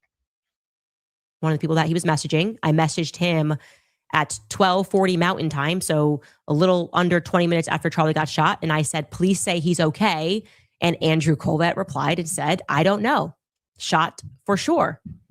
And then at 1:19 p.m. Utah time, Andrew said to me, he has a pulse, but I know nothing else. So he doesn't know anything else at this time. This is the only plane that Andrew could have been on, whereupon he did not know. Okay. We have to stress that. This is the only plane. The plane from Santa Barbara to Scottsdale is the only plane that fits the description of Andrew not knowing what is going on with Charlie. Now, Erica claims that he was on the flight that landed at 4:30 p.m. into Provo. She's lying. Erica's always lying. Okay. And she's definitely lying about that because Andrew would have known that late that Charlie was dead. He would have known what was going on. That could not have been the flight that Andrew Colvett was on because the entire world at that moment knew what was going on with Charlie Kirk. They knew that Charlie Kirk had passed away. And Andrew actually himself confirmed how soon he found out. He put it at about between 30 and 40 minutes after Charlie had been shot, which is about the time frame that Erica is going to learn that Charlie did not make it, was around the time that he learned that Charlie had died. Take a listen. How long did it take before you knew he had died? There was I don't know, I want to say probably 30 or 40 minutes. Okay. So there was a report. Fast. There was a report. Yeah, it was before, I knew before Trump put the Truth Social out. Between 30 and 40 minutes. Okay. 34 minutes after Charlie gets shot, he knew that Charlie did not make it. So the story goes that Andrew took off right after Charlie got shot from Santa Barbara. He received the news while he was in the air that he did not make it, that Charlie died. He therefore, being on this plane by himself, had a lot of pent up emotion, just like he told me, and no one to speak to aboard the flight. Some heavy news to take and to accept and to digest while you're aboard the flight. And then he touches down in Scottsdale. And Erica is the first person that he sees when the plane doors open. And he releases all of that pent up energy, people fielding, asking questions, is he okay? And then finally learning that Charlie Kirk is dead in a hug with Erica. This is why Erica cannot answer whether or not his wife was on the plane, because this hug took place in Scottsdale and Erica's wife was not, Andrew's wife was not present for that. So I am surmising that the TPUSA core crew all gathered at Scottsdale Airport. Okay. They all met. That was a meeting point at Scottsdale Airport before or after Charlie Kirk got shot. And let me tell you why this deeply matters, why I was not letting this go. Okay. Why I'm like a dog with a bone on this detail. Actually, I'll allow Baron Coleman to tell you why it matters. Why does this matter? Great question. Here's why it matters. Because if Andrew left Santa Barbara before Charlie got shot, then there was a plot to kill him. That's why it matters. If Andrew left Why? Santa Barbara before Charlie got shot, there was a plot to kill Charlie Kirk. Why? And Andrew knew about it. That's why it matters. In my opinion, it is evidence that that might have been the case and that they've been lying to us the entire time. That's why it matters. Why? Explain why. Precisely, Baron. You can't It matters just say because shit it without suggests, explaining it why. does not I don't conclude. understand why. Okay. But it suggests, certainly, that there may have been some sort of a foreknowledge, because for what other reason would Andrew be sitting on a tarmac just about to fly to Scottsdale when Charlie gets shot? For what other reason would he be taxiing on a runway? Because that's what it would have had to have been. I think it takes off 5 minutes after Charlie shot. So you have to be taxiing. For what other reason would Andrew Colvett be flying to Scottsdale? Isn't Turning Point USA based out of fucking Scottsdale? This is the wait, hang on. This is an all-time great Candace freeze frame. Hang on, like, bro, this is a great fucking freeze frame. Okay, that's gonna be on a thumbnail someday. That's a good one. What, like, you're telling me that there would be no other reason for Andrew Colvett, who is one of the higher ups in Turning Point USA, to be going to Scottsdale other than he had knowledge that Charlie was going to be killed? Turning Point USA is based out of fucking Phoenix, isn't it? Isn't Turning Point USA based out of Arizona? Aren't they, like, based out of there? Like, am I crazy? Isn't Scottsdale, like, very close to Phoenix? Like, there would be no other reason for Andrew Colvett to be traveling to where they're based in Scott. Yeah, aren't they based there? Like, Andrew Colvett is a higher up in Turning Point USA, and you're telling me there's no other reason for him to be flying to the location that Turning Point USA is, like, actually physically based out of, other than he had foreknowledge that Charlie was going to be shot? That doesn't make sense, Candace. He's a higher up in the organization. He would probably be traveling there all the fucking time just as an order of business. Right? When Charlie gets shot. Now, if I was playing devil's advocate, and it's good to play that, but you should remember that you are therefore advocating for the devil. Oh my I would say, God. well, Turning Point's in Arizona. Maybe he did the first hour of his show live, and maybe he had a meeting or something. You know, his PR team's there, a lot going on. It's the beginning of the tour. Maybe he was just actually traveling to Scottsdale. They're based there. But if that was the case, they wouldn't be hiding it. This Why would do you not need to be know something it? to hide or to lie about, right? You would just be like, oh yeah. Maybe, Candace, maybe they assume that normal people would know that if Turning Point USA is based out of Scottsdale, then the fucking leaders at Turning Point USA would have to travel to fucking Scottsdale. Yeah, I hugged Erica on the tarmac when I got to Oh Scottsdale. It's my crazy. Like, God. crazy coincidence. I was like flying to Scottsdale, and Yeah, it was a Charlie got shot. coincidence. You come right out with that. So yeah, I am suggesting that they all met up at Scottsdale Airport. My very strong opinion is that is what This is transpired so on that day, stupid. based on the evidence Yes. that is sitting before us. I agree. Thank you. for the Because I super will tell chat. you what did not happen. Andrew did not sit in Santa Barbara for 3.5 hours twiddling his thumbs before then finding a plane that could get him to Provo. It's pretty easy to get a private jet. That's a nonsense narrative. A nonsense narrative. Erica, similarly, did not wait until 4:30. Okay, I think I've gotten the basic maison scent of this one. Candace is fucking crazy. Okay, we've gotten this one. Let's see. Freemason. Oh, this is about Brigitte. I'm not gonna watch that one. Prove me wrong. Tyler Robinson is a patsy. Okay, Candace, make your case. Tyler Robinson is patsy. Let's go. All right, you guys. Happy Tuesday indeed. I really did have the best day ever yesterday. Yeah, I again, mean, like foremost, the thing is, Candace Dance, I don't trust Erica Kirk at all. I literally don't trust Erica Kirk. I don't like her. I think she's weird. I don't think she should be running the organization. I think they should have put someone else in charge.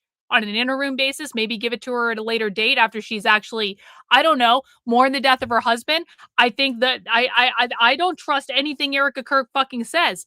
That does not mean I trust Candace. Just because I don't trust Erica Kirk does not mean I trust Candace by default. It's like, this is like when conservatives say that, like, if you don't vote for us, you're voting for the Democrats. Like, no, I'm just not voting for you. You know? Both can be wrong. Both can be untrustworthy. The news broke about the Freemason hit squad in France. Then we wrap up the episode yesterday and the internet explodes because the ATF in the Tyler Robinson case cannot connect the gun to him. Oh, okay. Interesting. What does it all mean? You have a bunch of people racing. Oh, could you imagine the PR cash they are spending right now? Racing to tell you this is a big nothing burger. Who cares if we can't connect the gun to the bullet fragment? Okay.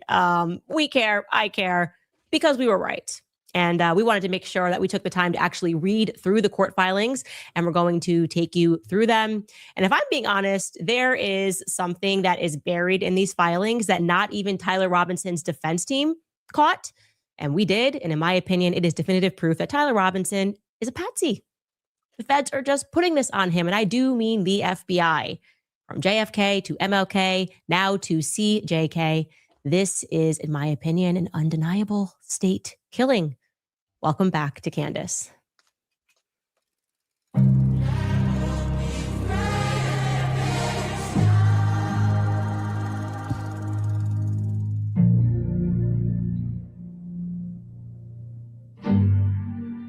Allow me to be the first to say it. If the gun does not fit, you must acquit. Okay? Now, before we address these court filings and take you through them line by line so you are educated, you can go out into the world, you can say, you read through them yourself, it's only 28 pages, and then you can look at the people that are trying to manipulate you and to lie to you about what's in the filings. I at first want to transport you back to the beginning because some time has passed and the story that we were told has changed so many times that you actually have to go back to the beginning to fully comprehend how this case fell apart so quickly for Turning Point USA, for Erica Kirk, and what I think is fair to refer to as their federal accomplices, because that's what it looks like to me. Charlie Kirk was shot on September 10th, 12:23 p.m. In the afternoon, Mountain Time. Now, a mere, 4 minutes after Charlie's bloodied body was carried to the SUV, Terrell Farnsworth, the man who runs the audio-visual company that Turning Point employs, they've used them for over a decade for their big events, and he's never goes to these college events, but they were trying something different that day, he says. Like an assassination? I don't know.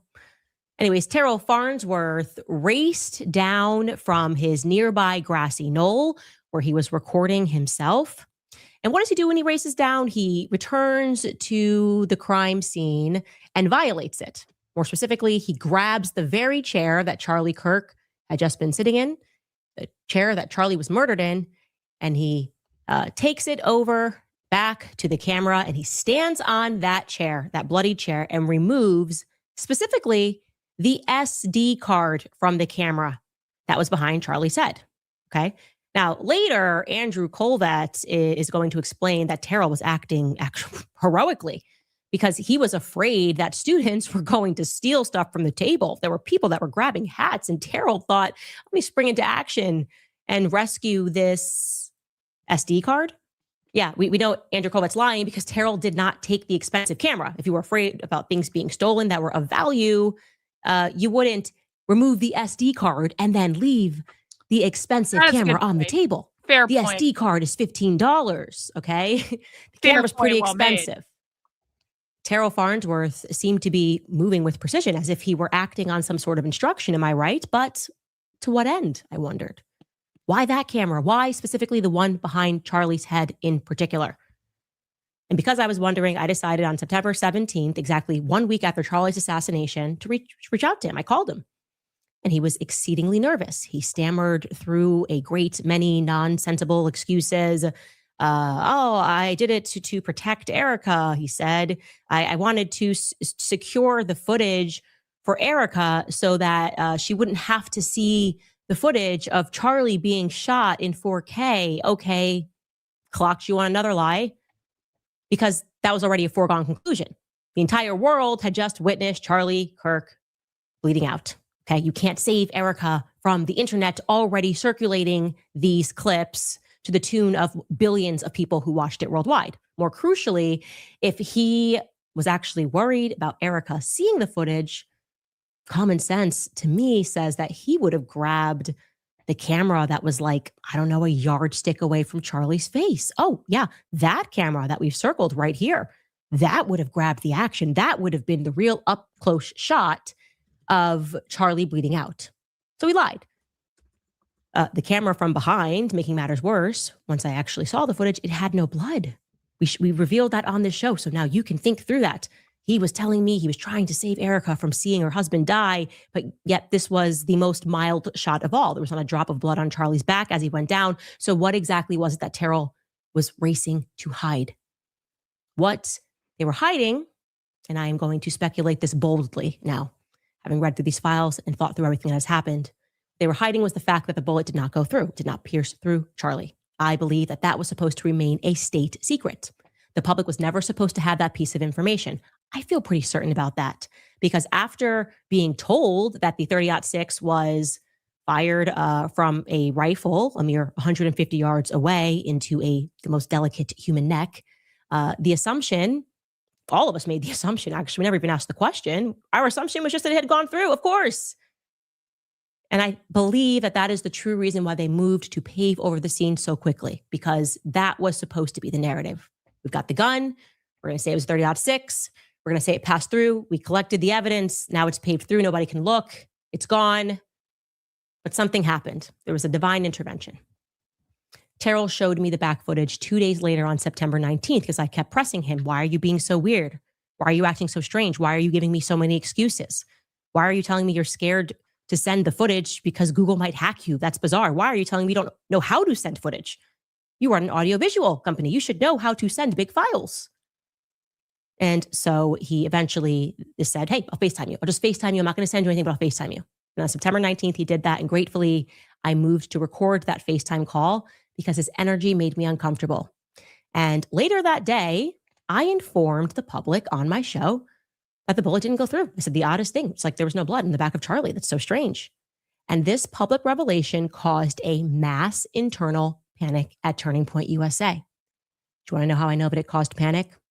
Because the very next day on September 20th, Justin Strife was contacting my husband several times, asking him if I had recorded that FaceTime call with Terrell. It came across like an urgent matter. I was sitting in the living room. George came to me. He's like, hey, I don't know what's going on, but like Justin Strife is hitting me up. He's asking me if you recorded, what's he talking about? I said, what? Why does he care? Why is this urgent? Why are they following up with you? What's up? And he's like, I don't know. What? And then I explained to him what happened. And I said, honey, don't answer the question. I find the question in and of itself to be weird. Why do they care if I recorded and have the back footage? And guess what? I found out why. I found out. You want to know why? They were feeling a bit of pressure. Who it was in particular that was placing pressure on Justin Strife and Frank Carney to determine whether or not I had recorded that back footage. The feds were. The FBI. The FBI was on the phone with Justin Strife, Frank Carney, and they were apparently speaking to the feds that day about whether or not I had recorded the footage. Now, why do you think this information was so important to the FBI?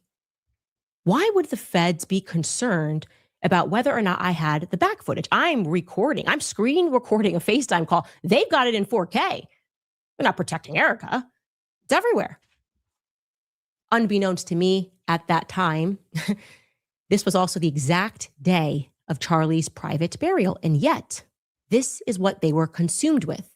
Erica was highly concerned about the back footage as well. So much so that rather than attending exclusively to her husband's private funeral, okay, the higher priority for Erica on that day was to curate a response to the public regarding why the bullet had not gone through. I want to say that again, okay? Responding to my episode where I simply told the public the truth that there was no bullet that passed through was deemed a higher priority than Erica being fully emotionally present at her husband's funeral.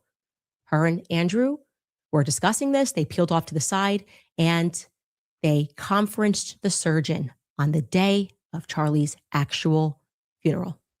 They conferenced and called Dr. Lee Trotter. This is the single biggest lie that Erica Kirk would later tell me. She would insist to my face, and I did not believe her for 1 second, and I politely pushed back, that Andrew went rogue that day, that the surgeon went rogue too. The two of them had a discussion that she did not authorize, a discussion that she was not privy to. The surgeon violated HIPAA. Andrew violated her privacy. And after that discussion, Andrew went double rogue and he tweeted about the nature of this discussion that he could not have had with the surgeon without Erica's permission. Erica lied. Erica and Andrew colluded on how to message to the public about this little fact that was never meant to be known to us. Dr. Lee Trotter did not violate HIPAA. In fact, he could sue her for defamation, in my personal opinion. She was the one that was on the phone with Andrew, and they were asking the doctor what they could tell the public. And it was Erica Kirk that said that Charlie ate healthy, and she bet he had a neck like Superman. Pretty obvious if we just pause and think about it. It was pretty girly and emotional. Man of Steel, he just eats healthy. That's not how serious trauma surgeons communicate, okay? It's just not. But the crucial point of Andrew's tweet that people are forgetting, and why I'm taking you back through this as before we get into these filings, is that on that day, as they were freaking out, feds calling me, my husband, feds calling Turning Point USA, putting pressure on me and my husband, Erica and Andrew on the side, trying to figure out how to message. The crucial part is that then when they did deliver this information to the public, they declared that the coroner found the bullet, not a fragment, the bullet. On September 20th, after the autopsy and the death certificate were issued, they communicated to the public the bullet was found beneath Charlie's skin, okay? We can read that statement together. They want you to forget these things. Andrew tweeted, I want to address some of the discussion about the lack of an exit wound with Charlie. I'm usually not interested in delving into most of this kind of online chatter, and I apologize if this is somewhat graphic, but in this case, the fact that there wasn't an exit wound is probably another miracle, and I want people to know. I just spoke with the surgeon who worked on Charlie in the hospital. He said the bullet absolutely should have gone through, which is very, very normal for a high-powered, high-velocity round. I've seen wounds from this caliber many times, and they always just go through everything. This would have taken a moose or two down, an elk, etc. But it didn't go through. Charlie's body stopped it. I mentioned to his doctor that there were dozens of staff, students, and special guests standing directly behind Charlie on the other side of the tent, and he replied, quote, it was an absolute miracle that someone else didn't get killed. His bone was so healthy, and the density was so impressive that he's like the Man of Steel. It should have just gone through and through. It likely would have killed those standing behind him too. Oh, come on. This is a moment where Candace has a valid point. This is a moment where I'm like, yeah, Charlie Kirk was the Man of Steel, and he just had a neck of steel, and it is God's miracle. Hallelujah. That the bullet didn't go through it. Like, shut the fuck up. End quote. Andrew then concludes, in the end, the coroner did find the bullet just beneath the skin. Even in death, Charlie managed to save the lives of those around him. Remarkable. Miraculous. Foremost, why would a coroner be finding anything? A coroner is not even a health. They just say this person's dead. Park that aside. It's Andrew Colbert. Let's assume they met the medical examiner. Yeah, it's like the magic fucking bullet. Again, the bullet the magic was found beneath the skin, bullet. Not a fragment. It was recovered, and that was similarly echoed to me in the days that followed. But 3 days beyond that, I had a long conversation with Andrew, and I was very grateful for it. On September 23rd, he provided me with even more details about that Man of Steel tweet, because I was going, it doesn't sound real, Andrew. And I took meticulous notes, and I would be willing to testify under oath regarding what I was told from Andrew Kovett. He told me that the bullet traveled. I'm going to show you this, so in case you're like me and you don't know about the vertebrae in the neck, that it traveled from C2, okay, think about the entry point, it's almost upward, down to C6, and then it moved downward into Charlie's thorax, where it was shattered. Okay. another adjustment. Okay. Another adjustment because first they found the bullet magic bullet beneath his skin. Now suddenly the bullet is fragmented in his thorax. Then we're going to get Brian Harpole, who's going to say, no, it fragmented in his stomach, thorax, whatever he says. These are very important and relevant changes that they are making because they're realizing that their story is not going to work. So why that change? Why did we go from, we got the bullet, coroner got the bullet, to actually, you know what? It's ricocheting and it shattered. I'll give you my best guess. It's because at some point the feds realized that their initial plan was completely ruined by the back footage, that they had to pivot. And at first they pivoted, but it was sloppy. They had 24 hours. Andrew tweeted that they found the bullet. But the reality is, as my source who's close to the Robinson family told me, that family heirloom gun takes special bullets. In fact, I was told that there was no way the prosecution was going to be able to connect the bullets to that gun. I think the feds then realized that. First, we got the bullet, then they quickly pivoted. There's no bullet. It's just a small fragment. Problem solved. Now we can have ATF say that it's inconclusive later down the line. There's another part of this that everyone is missing, and I want to stress it to you. They cannot even prove that the gun was fired. Say it again. They cannot even prove that the gun was fired. Why is the media not telling you this? Have you guys realized that there's a big piece missing from the evidence? Where is the basic GSR test? Okay. Testing to see if you fired a weapon. It's a test that it puts some stuff on, then it turns your hands, purple or bluish purple under the light. GSR test. Did they conduct that 33 hours later to see if Tyler Robinson had fired a weapon? Right? They could have actually brought in a bomb dog for that. No, they didn't do that. You remember the bomb dogs went into the field where the weapon was found. I broke that story, and they didn't find the weapon. That is literally impossible. It's literally impossible. There's no one that will get up there and tell you anything different, that a trained bomb dog, if they are taken into a field where there's a gun that is sitting that was recently fired, they will find the dog. They will find the gun. But apparently the bomb dogs missed it. And the gun that was eventually found, which my sources say they are convinced that the feds planted it when they arrived, was not fired on September 10th. Okay? If it were, and they knew Tyler Robinson fired it, they would have taken the bomb dogs, had them smell the dog, they would have had him smell the weapon, find the weapon, smell the person, and tell you that it's connected to him. The canines would have done that for them. They didn't do that. And the last thing I want to reiterate to you before we get into what these filings reveal is that there are a bunch of frauds right now that are telling you that they found Tyler Robinson's DNA on the gun. Okay. What they keep conveniently leaving out is that they found a total of 6 sets of prints on the gun. It is not shocking that Tyler Robinson's gun had Tyler Robinson's prints on it. That's not shocking. The question is, who took Robinson's gun and placed it into the field unfired? That's where we are at in this case. And so the big news yesterday was that the bullet, which has now been conveniently reduced to a fragment, happened very quickly over a couple of days, has come back, and the ATF has concluded that they can't connect to the gun. It's inconclusive. And now the prosecution wants the corrupt FBI to conduct their own analysis. And I'm going to tell you what is very wrong with that, because I think it's pretty clear that the feds are working with Turning Point USA, and all evidence points to the fact that the feds are dirty in this case. Like I said, I have spoken to SWAT, local police departments, sources close to the accused, UVU students, people that work at UVU. Everyone is saying the feds are a part of a broader conspiracy. And based on the evidence I am seeing and based on these filings, which I am about to show you, I believe that.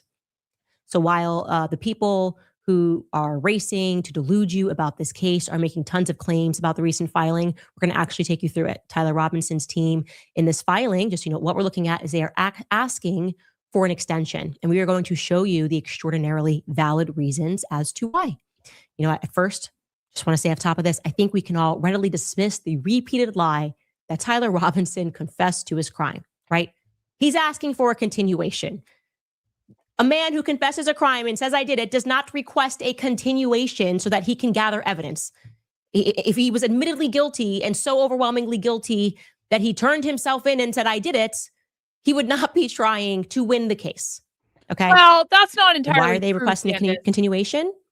They make it very clear because discovery is missing. Discovery in a case is when you accuse me of something and then I say, okay, I want to see your text messages from September 10th. I want to see your text messages from September 8th. And you have to give them to me, right? I'm the defense. You got to give those to me. They're saying that they can't prepare a defense until they receive all of the items that they have requested from the prosecution. They haven't delivered them to them, okay? Requesting a continuation is so beyond standard in proceedings. I have filed for them myself. I filed for them in the Brigitte case. It is so beyond standard that you should be offended to any person who is trying to make that scandalous or purport otherwise. So we're going to go through this filing together. It's essentially 28 pages plus a ton of exhibits. Let's look at this document, okay? Okay, I'm actually interested. And Sky, I'm going to put up on my page so I don't have to squint and read, since I feel like my eyesight is getting worse and worse with every child. Okay, so we're starting up here with the introduction, and I've highlighted the portions that you can take a look to. We learned that Mr. Robinson seeks to continue the preliminary hearing, which is scheduled for May 2026, to a setting that allows him and his counsel to receive discovery that is necessary for preliminary hearing preparations. Okay. Then it is going to state that on March 12th, 2026, the counsel for the parties, they met and they conferred regarding discovery issues and the evidence the state intends to present at the preliminary hearing.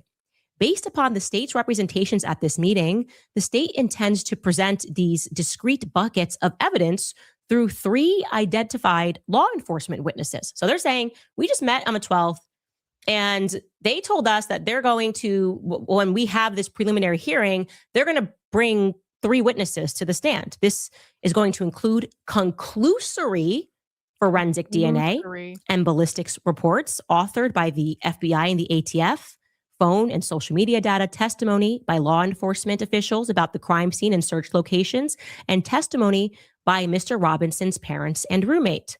Okay. Conclusory is the key word here. I'm going to explain to you why this is exceedingly problematic, that they are going to present conclusory evidence that they have not actually given beyond the conclusions to the defense. And to the point about Mr. Robinson's parents and roommates that are going to be, that they want to bring up, that means nothing. You can bring up whoever you want to the stand. And because Matt Robinson says, this is my gun that I gave to Tyler Robinson, it is common sense to me that they would put him on the stand and they say, do you recognize this gun? Yes, I recognize the gun. You can't lie about that. Is this your gun? Yes. You're going to contain your questions just to get him to identify that that's his son and that is his gun and that he gave his gun to his son. That's my guess. And they're going to try to scandalize that. Some people are saying, he's testifying for the prosecution. No, he's not testifying for the prosecution. They are naming him as a witness, and he is going to be forced to answer questions under oath, likely, I would assume, about the gun. Okay. So then they go on and they say the state intends to offer a significant amount of hearsay identified in the Utah Rule of Evidence at a preliminary hearing. Namely, they're just going to get up there and they are going to tell you that they've made these conclusions, but we can't tell you how they got to these conclusions. That's what they're saying. They're telling us that this is inconclusive and it's not attached to the gun, but we want to see how they arrived at that, because that could be very important for us. Okay. Okay. We can scroll down here, and this is where it is wild, and this reveals the prosecution strategy. I want you to go back into your mind when Erica got up and she did this news clip and she was like, I would like this to be rushed. Like, I want the case to go by quickly. I want to, write for this to go. And we were like, what's that about? And I will also remind you that when I sat down with Erica, I explained to you that her lawyer told me that right now we don't have any evidence.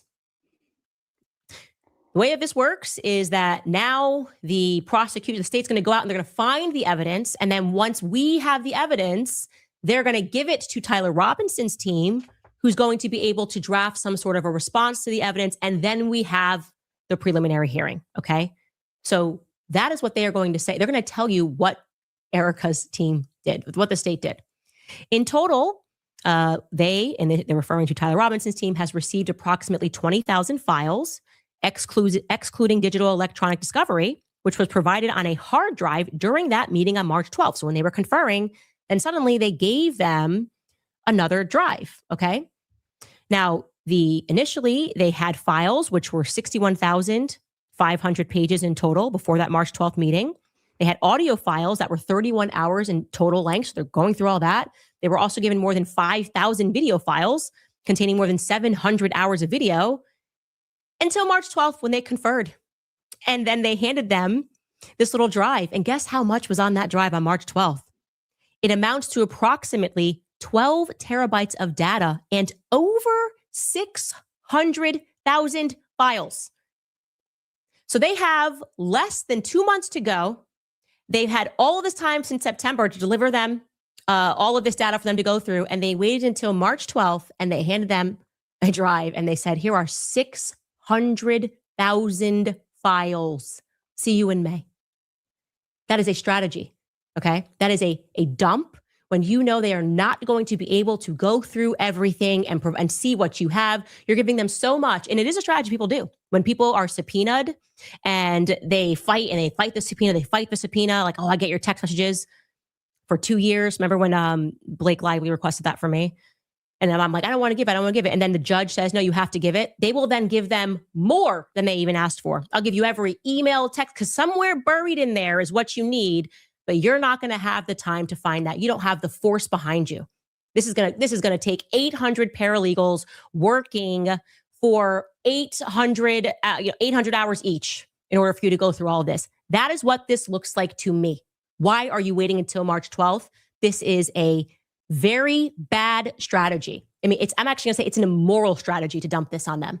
Okay? 600,000 files after first giving them 20,000 files until March 12th. Stunning. On that bottom paragraph, which we have highlighted orange, it says, what is known at present is that Mr. Robinson has not received the forensic case files and the data necessary to investigate through the use of qualified experts, the scientific reports that the state intends to introduce at the preliminary hearing. Mr. Robinson has diligently requested the disclosure of forensic case files and the data underlying the laboratory reports in an effort to get these materials to the defense. And he's been doing that since September 30th, okay? So they've just been giving him conclusions, and they were like, how'd you get here? We have his text messages. Okay, can we see how you got those? Can we see the dates? Can we see the chain of custody? Can we see how you pulled it off? Who signed off on it? Nope. They're just giving them conclusions, and what they're saying is, we can't even determine if they're fake or they're real until you give us what we are asking for. We need to get in the weeds. We need to see effectively the metadata. Who pulled this information off the server? We want to see the chain of custody. How did this happen? How did this file get created? You can't just send us a PDF conclusion.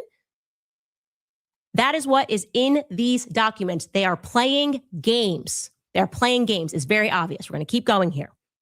It then tells us that during the hearing, which was held back in January, the counsel for the parties discussed the status of the lab files, and UCAO, that's the Utah County Attorney's Office, informed the defense that they too were awaiting the files. And we memorialized that for the state in our February 3rd letter that we still don't have these lab files. We're looking for, how they are saying they got the DNA.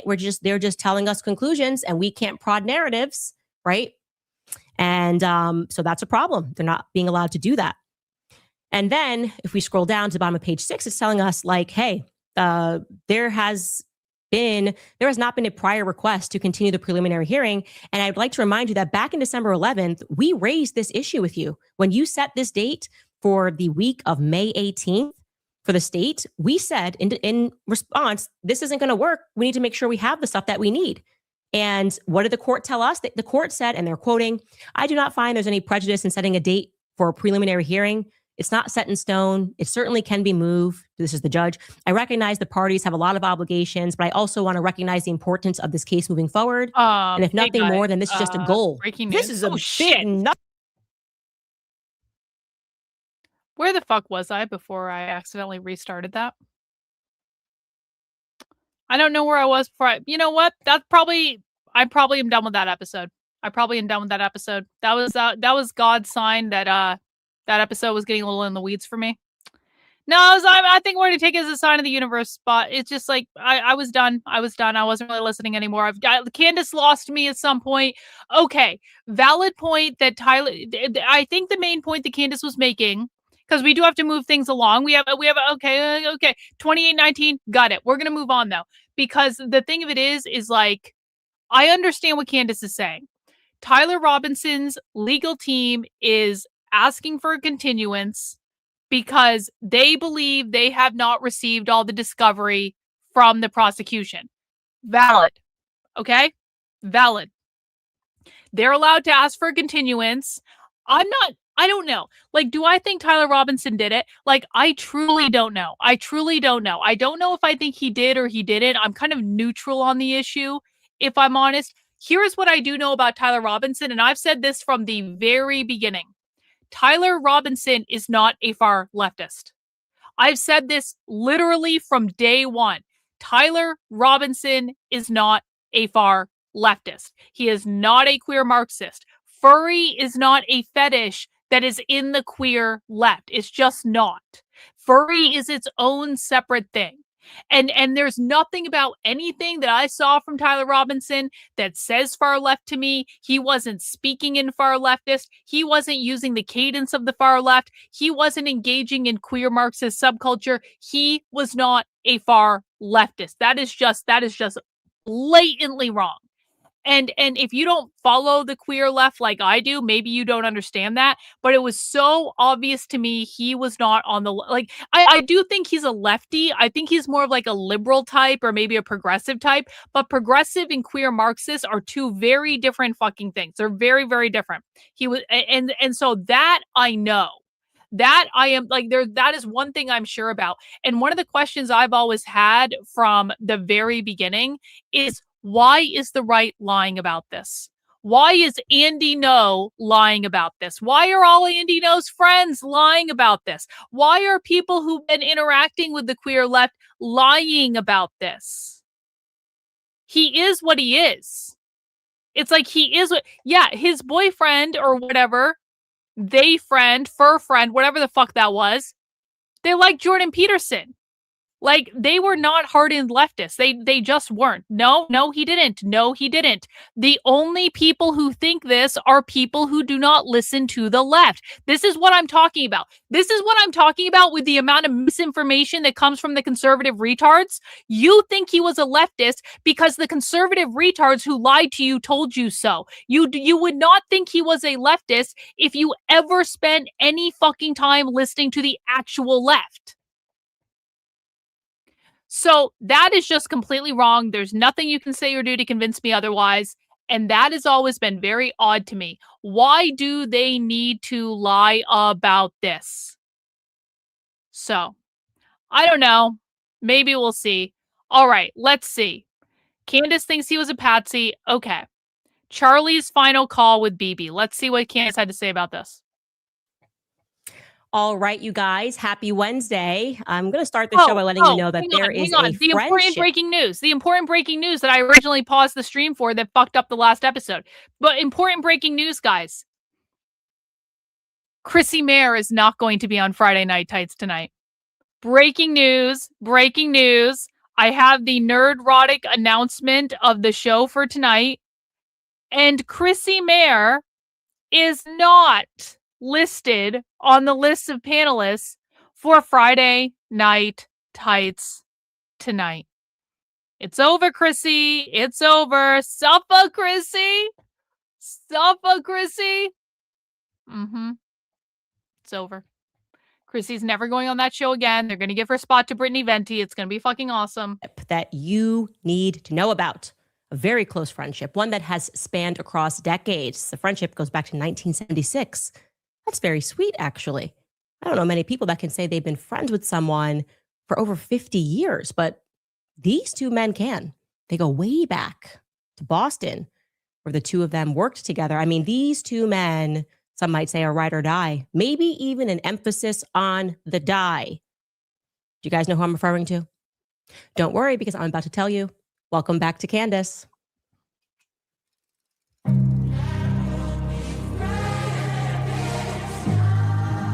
Yeah, we got a channel membership.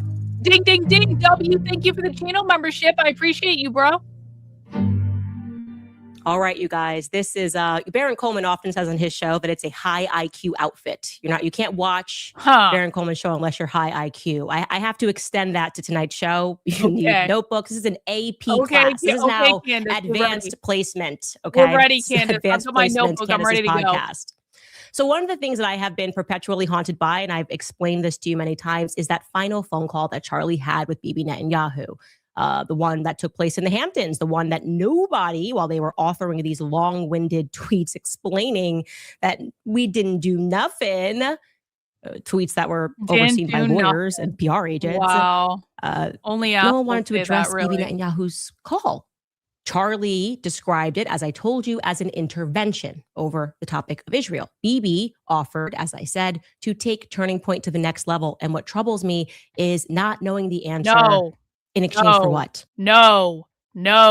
Robert, this is not a free speech zone for you to shill bullshit conservative narratives. I just clearly explained to you, hey, Robert, what's the left's definition of capitalism? Go. Only for Robert. No one else answer this. Robert thinks he knows more than me about the fucking left. Robert, what is the left's definition of capitalism? Please explain it to us in the chat right now. Robert, if you do not answer the question I'm asking you, you will be permanently banned from the chat.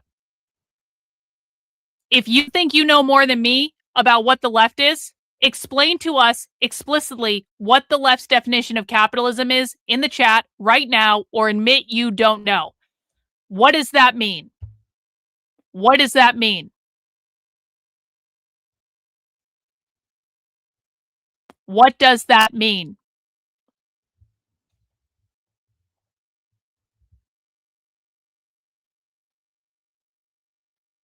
We're waiting. What does that mean?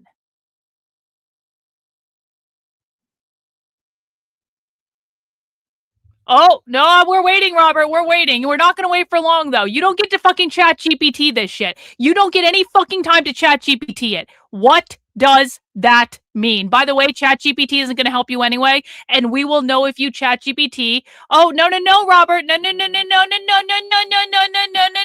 What does that mean? What does private property ownership mean? No. No chat GPT, no Grok. Start explaining.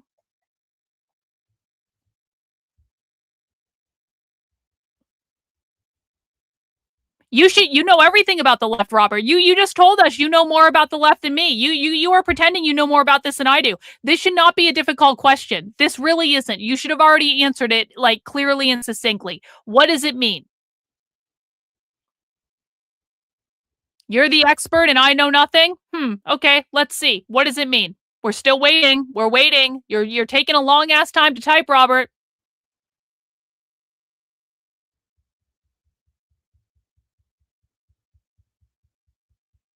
You can say, I don't know. That would be an acceptable answer. We're waiting. Holding up the whole stream just for you, Robert.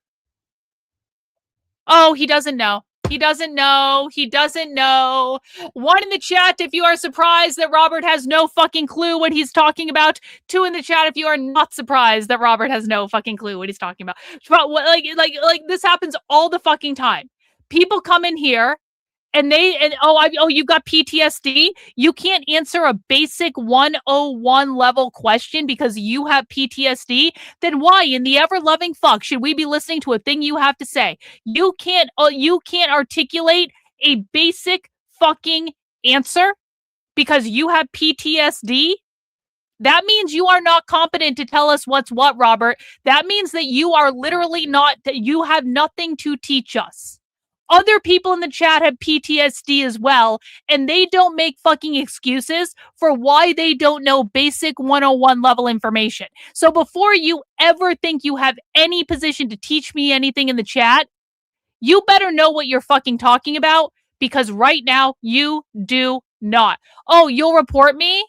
Oh no. Oh, bye, Robert. Bye. He wanted to say report, but he's not going to say report because he's banned. I mean, how much money would it take to bring an organization that is already pulling in $100 million per year to the next level? And also, where was this money going to come from? How are they going to generate that sort of an income? How could they know they were going to make that kind of money? I have an idea that it may have been guaranteed from like war profiteering, war in Iran, particularly the issue that I was going to deport him. Charlie. Well, the thing is, I actually wasn't going to deport him. That wasn't what I was going to do. I wasn't going to deport him if he answered the question and was wrong. I was going to yell at him. I was going to give him a good dressing down. But when the whining started, it's like, no. No. So I actually wasn't going to deport him.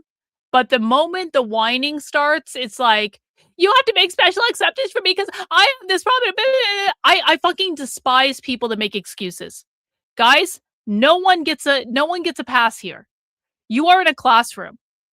No one gets a pass. No one gets a pass. No one gets to say, I'm old, I can't learn something. No one gets to say, I have PTSD, I can't learn something. No one gets to say, I had a really tough day, I can't learn something. No one gets to come into my chat and shill bullshit in the chat. And then when pressed to see if they know basic 101 level information, make every excuse for why they don't know basic 101 level information. This is a meritocracy. This is a meritocracy. You don't get to make excuses. I don't care if you're disabled. I don't care if you're old. I don't care if you've had a bad fucking day. I don't care if you have PTSD. I don't care if you're in therapy every single week. I don't care if you're going through a divorce. I don't care if you hate your fucking boss and your job and your life. And that may seem harsh, but like, why? Like, life is hard, man. Life is hard. And you don't get to use all the negative shit that has happened to you as an excuse for why you can't do something. This victimization of like, here are all the reasons I can't, and I find it to be so fucking annoying. Yeah, I don't even care if you're Jewish. I don't care if you're white. I don't care if you're black. I don't care if you're a man. I don't care if you're a woman. I don't care if you're a trans person. I don't care if you're a Christian. I don't care if you're a Jew. I don't care. Stop making excuses and scapegoating for why you can't do something. We're butting heads about. War, as I told you a couple of days ago, is a big business, not just a big business, the biggest business on earth. And it's also I'm sure we'll find out what happens on Friday Night Tights on the Next thing we know, Charlie is dead. Turning Point USA is trying to twist and reimagine his legacy as pro-war in the Middle East, war in Iran, and Bibi is doing the most, right? Bibi is doing the rounds saying, I didn't kill him immediately, when no one initially thought that he killed him until he said he didn't kill him. Then we thought, did you kill him? It wasn't me, he said. But of course, as we thought further, I couldn't establish a connection between and this is the thing. This is the real issue I have with it. And we see this happen all the time. If you are coming into my chat and saying you know more about this topic than I do, but then suddenly when you are asked for basic entry-level information, it's, I can't do it because I have PTSD and I'm going to make all these excuses, but I can't do it. Why are you yelling at me? I can't handle this. It's like, I'm very sorry. You should have known your role from the very beginning. You should have known your role from the very beginning. It was not to tell me what's what. Yahoo and Utah, right? Israel and Utah. Even though, as I began prodding the narrative of the Egyptian plains, it was revealed to me that there clearly is a connection to Israel and Utah. But why? How is this working? What's Bibi got to do with Provo? Does he have anything to do with Provo? Something was clearly missing. And then that something presented itself in the form of this lifelong friendship. Now, it would be difficult for me to overstate to you just how close Bibi Netanyahu is to Mitt Romney. Yeah, that Mitt Romney. Really? The former senator of Utah, the one-time presidential nominee who ran against Barack Obama, the co-founder and the former CEO. And I want to remind you guys, when IM first came here, IM was like, Karlyn, I have memory issues. I can't, that's a great Kansas freeze frame, by the way. Like, IM was one of the people who's like, I'm trying, but I have memory issues, okay? Guess what? IM didn't scapegoat the fact that she's older. IM didn't scapegoat the fact that she has memory issues. IM stayed and listened and learned. Maybe she learned at a little bit of a slower pace, but like everyone learns at their own pace. It's like she could have made excuses. She didn't.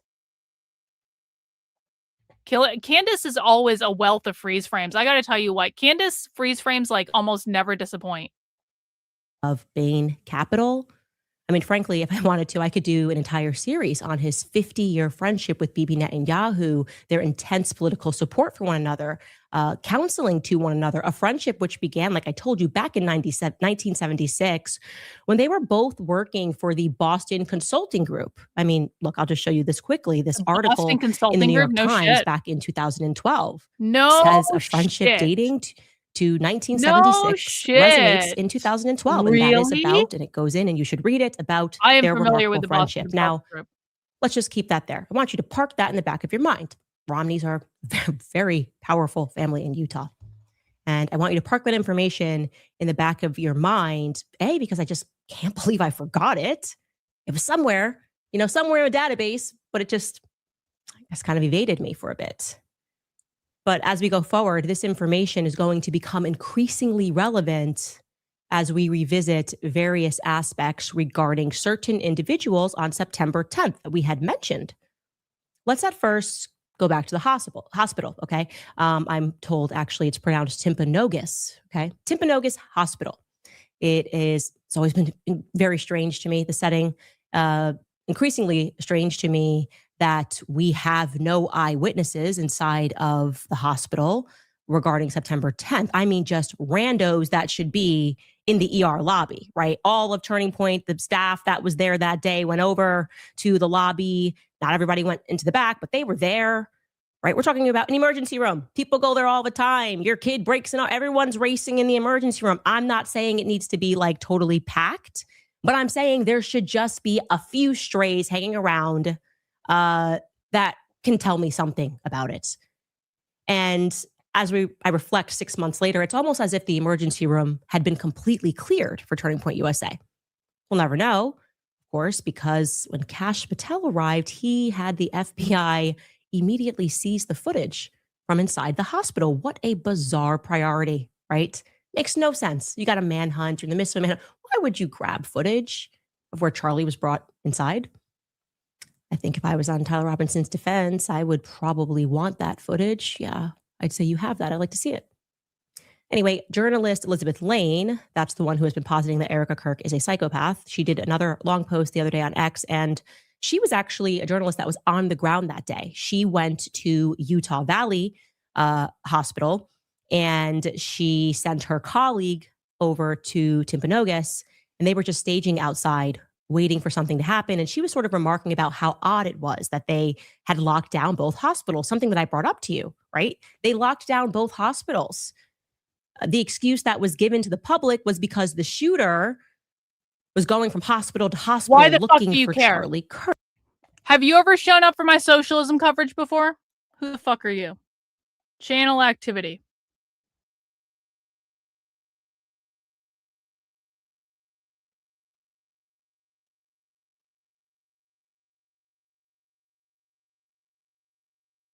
You were on the channel a month ago. You were not even, you've been on the channel before. You've literally been on the channel when I've looked like this. So the biggest question I have for you is, why the fuck do you care? Why does what my weight is matter at all? Oh, because it's the internet, and that's all people care about. But you know what? That's never actually been clarified. Who exactly were they referring to? What we do know is that shortly after that came over, the police scanner, might be going from hospital to hospital, they moved to detain You're doing a keto starving diet, a young man named Zachariah Qureshi. We almost forget. Retarded. But it was after Zachariah was detained that Kash Patel rather gloriously issued a tweet which effectively ended the manhunt prematurely. In many ways, we should start to think of Zachariah Qureshi as decoy boy number 2. Okay, first it was George Zinn, jumped up and down immediately and said, I did it. He would later tell people at Utah Valley, where he was being treated, that he was paid to do that. Damn. Wonder if the FBI is interested in that tidbit that I have said on the show. And I'm telling you that's what happened. That was the first time that the responding police officers who said they felt like they were intentionally being sent all around were sent essentially off of the trail of the true assassin. But next came the public declaration from our director of the FBI, which held a lot more weight, claiming officially that they had the guy. He wrote this at 4:21 p.m. Mountain Standard, so almost exactly 4 hours to the minute that Charlie was shot. Kash Patel authored this tweet. The subject for the horrific shooting today that took the life of Charlie Kirk is now in custody. Thank you to the local and state authorities in Utah for your partnership with the FBI. We will provide updates when able. Okay. Well, you imagine if you are a responding police officer and you see that the director of FBI has tweeted that, you just stop looking. Anything that looks shady, you don't care. Doesn't matter. I guess it's over. We got him. Great news. And that's how it stayed for an hour and a half. Kash Patel's mistake provided the true assassin or the assassins an hour and a half buffer to get away. Police wrapping up. No reason to continue looking, right? Until finally at 5:59 p.m., he clarified, he announced. So I'm going to say something.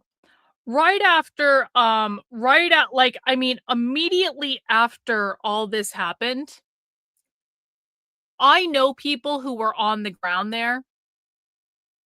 And one of the things I heard is that it didn't really seem like the police were actively searching for the shooter. I'm being a little bit vague about this because I have to be a little bit vague about this. But like what I heard from people who were there on the ground, who were kind of looking around and sniffing around about all of this stuff, was that in their opinion, and they were a little like kind of flabbergasted about it, I guess, it didn't really seem like there was any sort of manhunt going on. It didn't really seem like the police were like actively out there trying to figure out what was going on. And as I know it's vague, but that was actually something I heard as all this shit was happening in real time from sources that I trust. On X that, never mind. Here's what he said. The subject in custody has been released after an interrogation by law enforcement. Our investigation continues, and we will continue to release information in interest of transparency. Well done, Kash. Well done. Again, no further information was provided as to why this particular individual was detained in the first place. Who is this guy? Who is Zachariah Qureshi? I wondered. Also, is there any chance, I know it's crazy, but is there any chance there's going to be another military connection? Well, apparently I'm a little late to the party because I was talking to Baron Coleman this weekend and he's like, yeah, I did an episode on Zachariah Qureshi. You should check that out. And I would say this to you guys that you're not going to believe this, but you probably will. You probably will actually believe this. Zachariah's father is actually an 06 in the military. You remember that term. I was getting familiar with it and fumbled over my words. Mitch Snow, he said he saw this meeting conclude with a bunch of 05s and 06s coming out of Fort Huachuca. Well, Ahmed Qureshi, that is Zachariah's father, he is an 06 in the Navy. That means he's a commanding officer. That's the equivalent to a colonel in the Air Force. The person, at least, well, I should say one of the people I talked to I promise you, did not get their version of how the police operate from TV. That's not the case with at least, I know for certain it's not the case with at least one of the people I talked to. And I talked to multiple people about this. And he has extensive ties to the Middle East as well, I might add. You might have gathered that from his name. But let's take a look at Ahmed's LinkedIn because it is relevant. Again, this is Decoy Boy number 2's dad. Okay, let's check this out. It lists Ahmed first and foremost, as you can see here, as the president and COO of Built Incorporated, which is based in Dallas-Fort Worth, Texas. Now, I just want to honorably mention here that Texas seems to be a very common theme in this investigation. I think by now we all suspect, given the planes traveling that day, also the planes the day before from Fort Huachuca, that there may be a Texas play in Charlie Kirk's assassination, just like there was a Texas play in JFK's assassination, I might add. The CIA ran that operation out of Texas. What? Anyway, what does Built Incorporated do? That's interesting, right? It tells us that the award-winning Built app provides 3D interactive and XR immersive intelligent instructions that are voice and text guided. Beginning with a product overview, Built includes tools that are required, parts included, and gently directs the procedures step by step. So we have some sort of an intelligence app that is 3D and immersive that can be used. Okay, so what does that mean? And more importantly, what does it mean in the context of a man who has spent 26 plus years in the military? Again, Ahmed Qureshi is currently a commanding officer in the military. We can see that by clicking through to his profile. He's an 06, which means he's not a small cheese, okay? Right there on his profile, it lets us know that he is the commanding officer, the headquarters of the East Coast. I don't know what the RC stands for, continental US. It tells us he's a captain and that he it has all the dates here from May 2024 to present. You can see he's been in 06 for a while. Previously, he was in 05. Now, since the military is not a past life, but a current life for Ahmed, we can assume that whatever he's doing for Built does not conflict with his job in the military. In fact, we can further assume that Built is somehow related to his job in the military, because his LinkedIn also informs us that Ahmed co-founded Built back in 2015 when he was full-time as an 05. So Built's been a company for a decade. And you should know that this company receives funding from the Department of Defense, okay? Contracts from the Department of Defense. And curiously enough, Built received a large injection of cash, over $7 million to be more exact, at a very interesting time. And I'm going to let Baron Coleman explain to you their curious pattern of federal funding CIA front? That came in for Built from its inception. Everyone's in the CIA. If everyone's this is in the CIA, company that Zachariah Qureshi's father works for. This is Built. I'm getting this directly off of USA Spending, right? USA Spending has all the federal expenditures that they can legally put up here or on here to contractors. This is Built. They get their first little contract is a $50,000 contract way back in 2019. 2019, they just get a little $50,000 contract. It's got a 3-month pop period of performance, just 3 months, $50,000, but it gets them going, right? They're off the ground running. Then they get this next contract here, and it's big, $3.1 million. This $3.1 million contract was all the way back in 2020. So after that, we're going to show you here the timeline just because it'll get you there. After 2020, we've got a series of contracts here that frankly just aren't that big. I mean, they're big. They're big for like a single family income, but if you're trying to run a business, they're not huge. We've got 185,000. We've got 49,000. But we get this big $3.1 million contract way back in 2020. And then we got just a series over the next few years of smaller contracts. Just a little 1 million, but again, nothing major, nothing crazy. Until this one, boom, 4.9, 2.4. Well, when the hell were these contracts? When were these contracts? I'll tell you what, I'll be really suspicious if these contracts were in the planning phases of the Charlie Kirk event at Utah Valley University. I'll be really suspicious because we said the Utah Valley University event was probably beginning to be planned around June. The exiting of Charlie Kirk from this mortal plane, we estimated, based on our investigation, started around March or April and really heated up in June and July. So when were these massive $7.5 million worth of contracts on a company who had not had much more than one single contract of any value in the previous 4 or 5 years? When was this one? Let's look here. It's these, I'll make it the top 2 lines.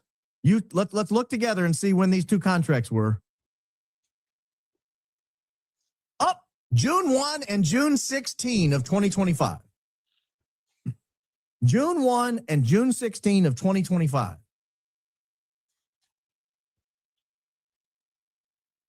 And also the top one as well. I can show you here on the website that the BILT was awarded that money from the Department of Defense, particularly from the Air Force. The majority came in from the Air Force, $7.4 million from the Air Force and just under $250,000 from the Navy, bringing the total actually closer to $8 million that came in to them in June of this year. And it's about to get even more interesting. This is me building on what Barron researched, and I wish I had seen this earlier, because Ahmed, remember, Zachariah's dad, he's listed as a co-founder of BILT.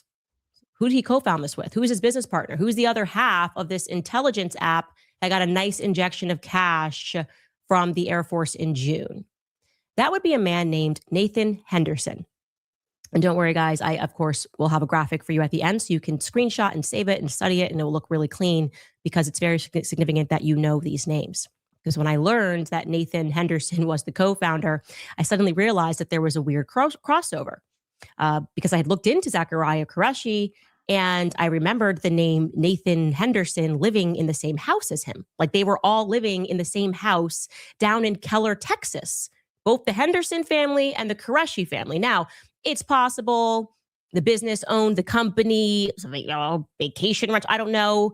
I mean, they do live in Texas. It's also possible maybe the Hendersons sold the house to the Quereshis or vice versa. But what is not up for debate is that both families were living in the same house down in Keller, Texas.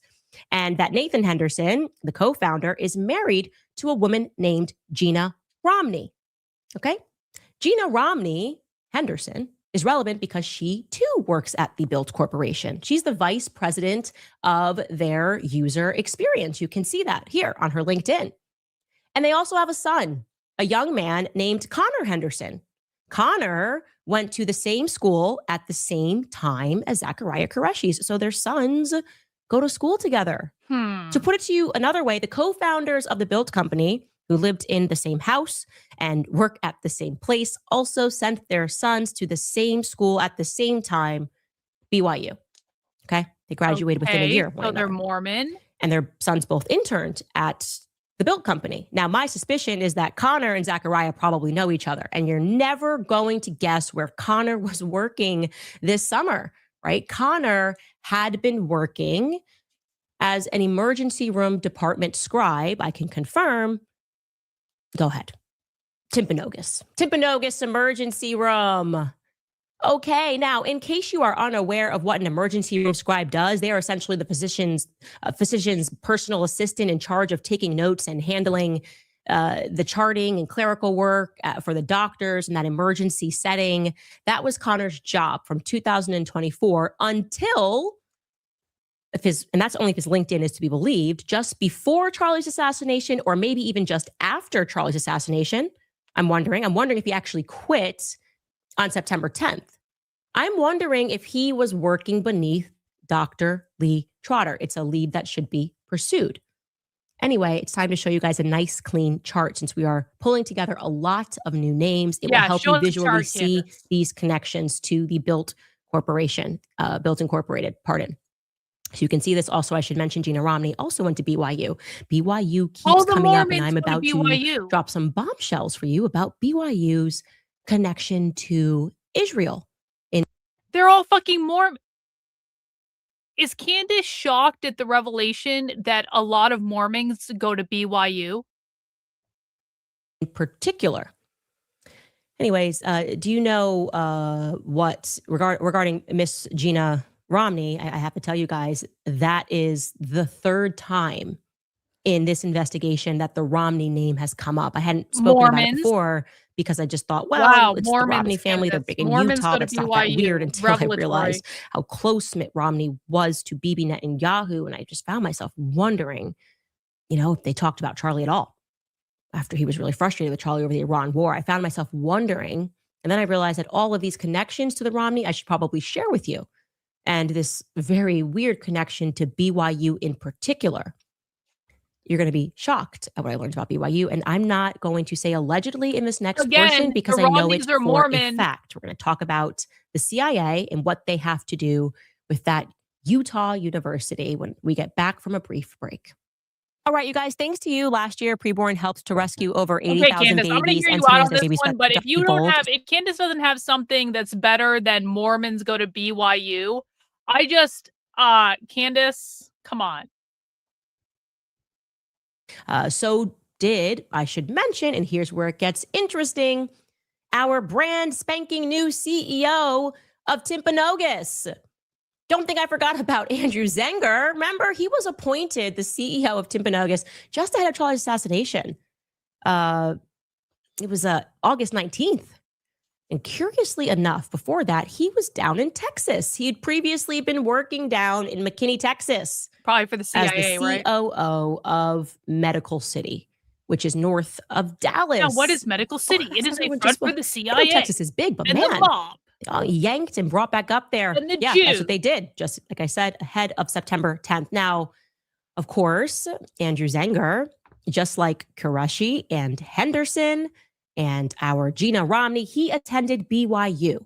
And it really made me wonder, like, what the heck goes on at BYU? And fortunately, someone told me. Mormons. Again, I am not saying allegedly here. So you can take this to the bank. BYU has direct ties to the CIA. They recruit directly from BYU. And I am saying this with 100% certainty. It is not a conspiracy. The CIA recruits directly from many fucking schools. What are you talking about? The CIA also recruits directly from Yale. The CIA also recruits directly from many other fucking schools. Do you really think everyone in the CIA comes from fucking BYU? And what is even more odd is that they recruit specifically from BYU Jerusalem in Israel. Oh, for which is exactly where Andrew Zenger attended school. He lived in Jerusalem. And I'm now going to tell you that BYU, the Jerusalem Center, this person told me, is where the elite of the Mormon culture, the cream of the pie, they get introduced to one another. It's where the elite Mormon youth are introduced to also the Knesset, okay? Hollywood culture, political culture, and where many of them are then approached in Jerusalem, Israel, by their teachers, who I should mention, the director of the program is Israeli, to work for the CIA. Could you imagine being approached to work for the CIA in Jerusalem by Israelis? That's a little weird. Notice, again, I am not saying allegedly here. I know this for a fact. I cannot be sued for this. This is factual.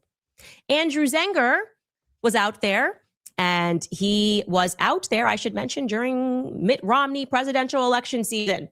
He was also good friends with a guy named Jeffrey Knuckles, who was out there as well, who later served as an advisor to the Romney campaign. He was also friendly, and a person that was out there was a guy named Caleb Cunningham, who was also an activist that worked for the campaign. Him, Caleb, and his brother were actually out there in Jerusalem.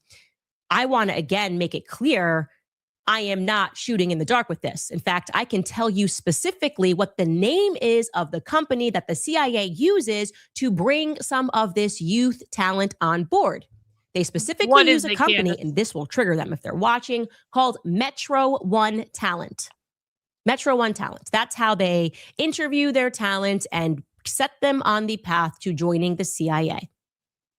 Now, there's one more person who is tied to this clan. It's very strange. Why are we recruiting? The question is, was Andrew Zenger recruited? Like, guys, why would intelligence agencies ever want to recruit from top schools? Why would intelligence agencies be out recruiting people from top schools? Do we expect intelligence agencies to recruit from mid-tier schools? Do we expect intelligence agencies to recruit from community colleges? No offense to community college graduates, no shade. But like, this is a big fucking conspiracy that BYU was just one of the fucking top schools that intelligence agencies recruited at. You really cracked the case there, Candace. Intelligence agencies want intelligent people, like breaking fucking news. Okay. Was Andrew Zenger recruited? I am telling you that his roommates were. He's got a roommate who did contract work, went on to do contract work for the CIA as well. For the CIA's Department of Education. I didn't even know the CIA had a Department of Education. I actually want to find that person's name just so you understand. I have this as an absolute fact. What was this guy's name? They always switch it with his grandfather. I want to make sure, pull this guy's name up, who was Andrew Zenger's roommate, who went on to work for the CIA. Chad, I feel like that if that happened, Michael you probably couldn't talk about it. Covey. That is so correct. I feel like you're lying. Sorry, Michael, to put you on blast, but yeah, he contracts with you the were offered CIA. a DOD job while at the UCLA. And yeah. he, I think, writes books. It's very interesting. It's a tangle. So you're rooming together. Is it a fair question? Is it a fair question to ask if Andrew Zenger was like his roommates over in Jerusalem, recruited to work contractually for the CIA?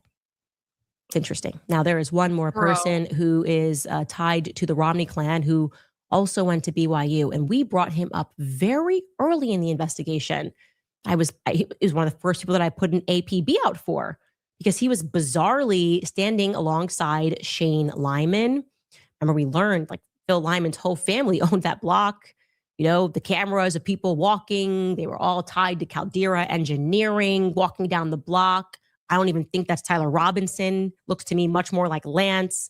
And Phil Lyman's nephew and or cousin, Phil Lyman says it's a cousin. Shaner says he's a nephew. But he and some friends uniquely traced the steps of the killer and showed people, this is the footprint. Look, he was here. This was on our property that this happened. Let's see those Instagram posts to jog your memory. Remember, Robbie Hild. And I said, the guy all the way to the right there looks way more to me like the build of the person coming up the stairs. That was the episode that we did. Who are these people? We asked. Why is Robbie Hild? And why are they posting like they have exclusive access? What are the chances that this happened? Look, the footprint. That footprint is mentioned in the document gesture. The footprint. It wouldn't be hard to make a footprint. You just take someone's shoe and do that. Anyways, like I said early on, I put on that APB. I put out that APB for Robbie Hild because we couldn't find his name at the time. And then we did. And I learned from viewers at home that his family is allegedly married into the Romney family. Okay. Now, I cannot find a document where I put this together and put it all in the information of how Robbie Hild was married. Here is what I know about Utah and the Romneys. Has anyone ever seen, do you guys remember when Mitt Romney was running for president and they released all these pictures of Mitt Romney's family? Do you guys know how many fucking kids Mormons have? Do you guys have any idea how many fucking people in Utah are related to Mitt Romney? Like, I'm not saying like Candace is, I understand that Candace is making connections here and maybe there's like a nugget of truth in there, but like, I also know that it seems to me like if you're a Mormon in Utah, there might be a really good chance that you are related to Mitt Romney through some means, because the Romney family is fucking huge. And so it's kind of one of those things like, we're talking about BYU. We're talking about the places where all the Mormons go. So it's one of those things where I'm just like, okay, Candace, it seems like a lot is being inferred here, when in fact, most of the answer could literally be found in they're fucking Mormons. Into the Romney family. I know across social media, they were involved, the campaign. I need to now reestablish that connection. So I will again, because it seems I accidentally deleted that email. If you know how the Hild family is related to the Romney family, please email us at moretips@CandaceOwens.com. Because that would be a stunning connection. Like I said, my memory serves me correctly that there was a connection between these two families that was established early on that I thought nothing of. And now it matters. But what we know for certain is, like I said, Robbie, he also went to BYU. And he played lacrosse. He appears to have graduated around 2020. And I will leave it at that. But the investigation into Robbie Hild is now opened again. Now, I'm going to transition here because there's so much more that I have learned about how the CIA is paying these people, how they are approaching these people. You're not going to believe me, but the Sears company is also involved. Okay, Candace. Okay. We need to move on. Guys. We got about a half hour left before I'm going to end this stream so we can watch the Kino Casino later. We still have we are not even halfway through this fucking content. Okay, let me see. Blake Neff names a killer. Pam Bondi gets fired. Open letter to Donald Trump. Don't know what happened there. Trump attacks the Pope. I'm looking for maybe I'm going to go a little bit more recent than what we've been doing because I really thought we were going to be able to go faster through this stuff. I thought we were going to have like a really good Candace catch-up day and I was going to be able to get like an overview of all the crazy shit Candace has been saying. Secret Service admits that's not about this. Okay, let's see. Exclusive audio, Tyler Robinson's grandfather regarding his rifle. I kind of want to watch this, if I'm honest.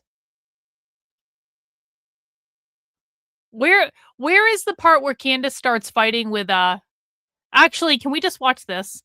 Daily Wire collapse. Actually, you know what? I've been shitting on Candace a lot in the last couple episodes because she's really not convincing me on the Charlie Kirk stuff. I'm really not convinced. I don't think she's providing good arguments, etc., etc. However, where Candace is at her absolute best, where Candace can do no wrong so far as I'm concerned. I'm about to give all you Candace fans like a little nugget here, okay? Candace is never better than when she is ripping on Ben Shapiro and the Daily Wire. Candace is peak Candace when she is focusing her energy and attention on something that is far more impactful than the Charlie Kirk stuff, and that is Ben Shapiro and the Daily Wire. And so let's go back to this episode, and this is from 10 days ago, so we're getting a little closer.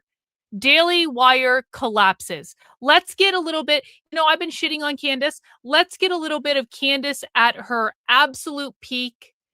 And maybe this will remind me why I do occasionally watch Candace when I think she's going to be entertaining. Okay, let's watch this. Hang on. All right, you guys. Happy Monday. Happy Monday indeed. I do not know how we didn't guess it. We should have guessed it. The attacks against me last week, personal attacks on my family. People were doxing our home address. Thank you. Those of you who reached out to us, allowed us to respond to that bullshit. All across social media, accusing me of hiding money from the Macrons, accusing me of fleeing the country, accusing my husband of hiding a hit and run, having hit a man named Tracy Robinson. We all thought, what the heck is going on? Like, literally, what is going on? The president posts a photo of me sick. I wasn't even speaking about him. I was over in Italy. All of this meant to humiliate me. And then a lawsuit arrives from Brian Harpole. But then we learn it's been sent from the same lawyer who had already been suing me nonstop in arbitration on Ben Shapiro's behalf for 2 years for every minor infraction. And what do you know? Thank you, Internet, for putting this piece together. Because I always thought there was something wrong with this lawyer. He seemed too emotionally invested. Usually lawyers are just kind of like, it's our job. And they're friendly to one another. That guy, Matt Sarlson, was something else. And thank you to the Internet, like I said, for noting at the bottom of that lawsuit from Brian Harpole, it lists a Jacob William Roth, a partner of the firm, who also happens to be Ben Shapiro's brother-in-law. It's all starting to make sense. We should have known, ladies and gentlemen, that the Daily Wire was on the brink of collapse and that Benny Boy wants an all-out assault on my life over it because he blames me. Welcome back to Candace.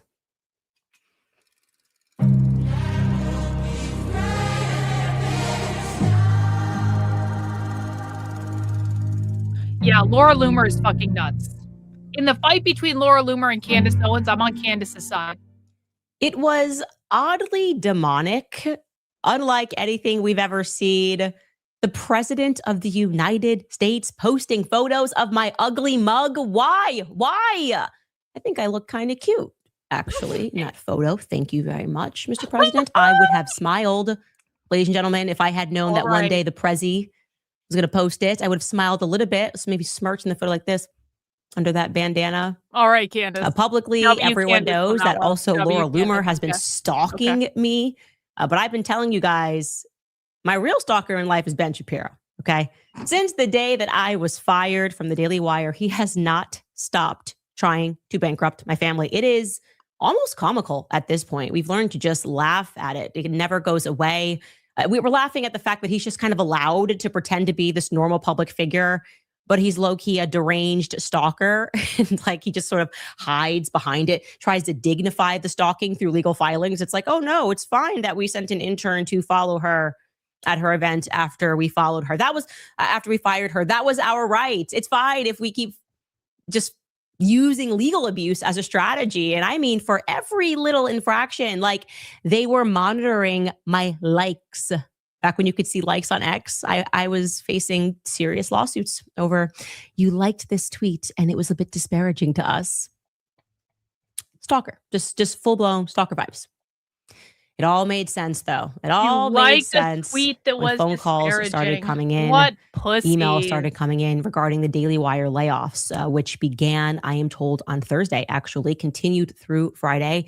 There's some indication they may actually be continuing through today. And it was an absolute bloodbath. Do not allow them to spin it.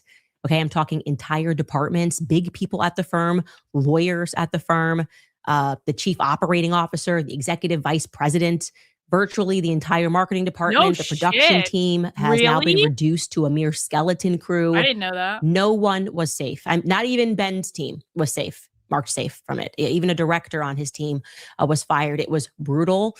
I have counted approximately 54 people who lost their jobs from top to bottom. No shit. And that's just in this wave, because this has been going on, as we all know, for a while. The writing has been on the wall for a while. It has been very strange, the worst kept secret in media. As they keep writing, having people publish these articles that just defy reality. We were having private conversations like, how long can they keep up this charade and keep pretending that this is not happening when everyone can see the numbers? We can see how the public is responding. It's very strange to just sort of live in a delusion.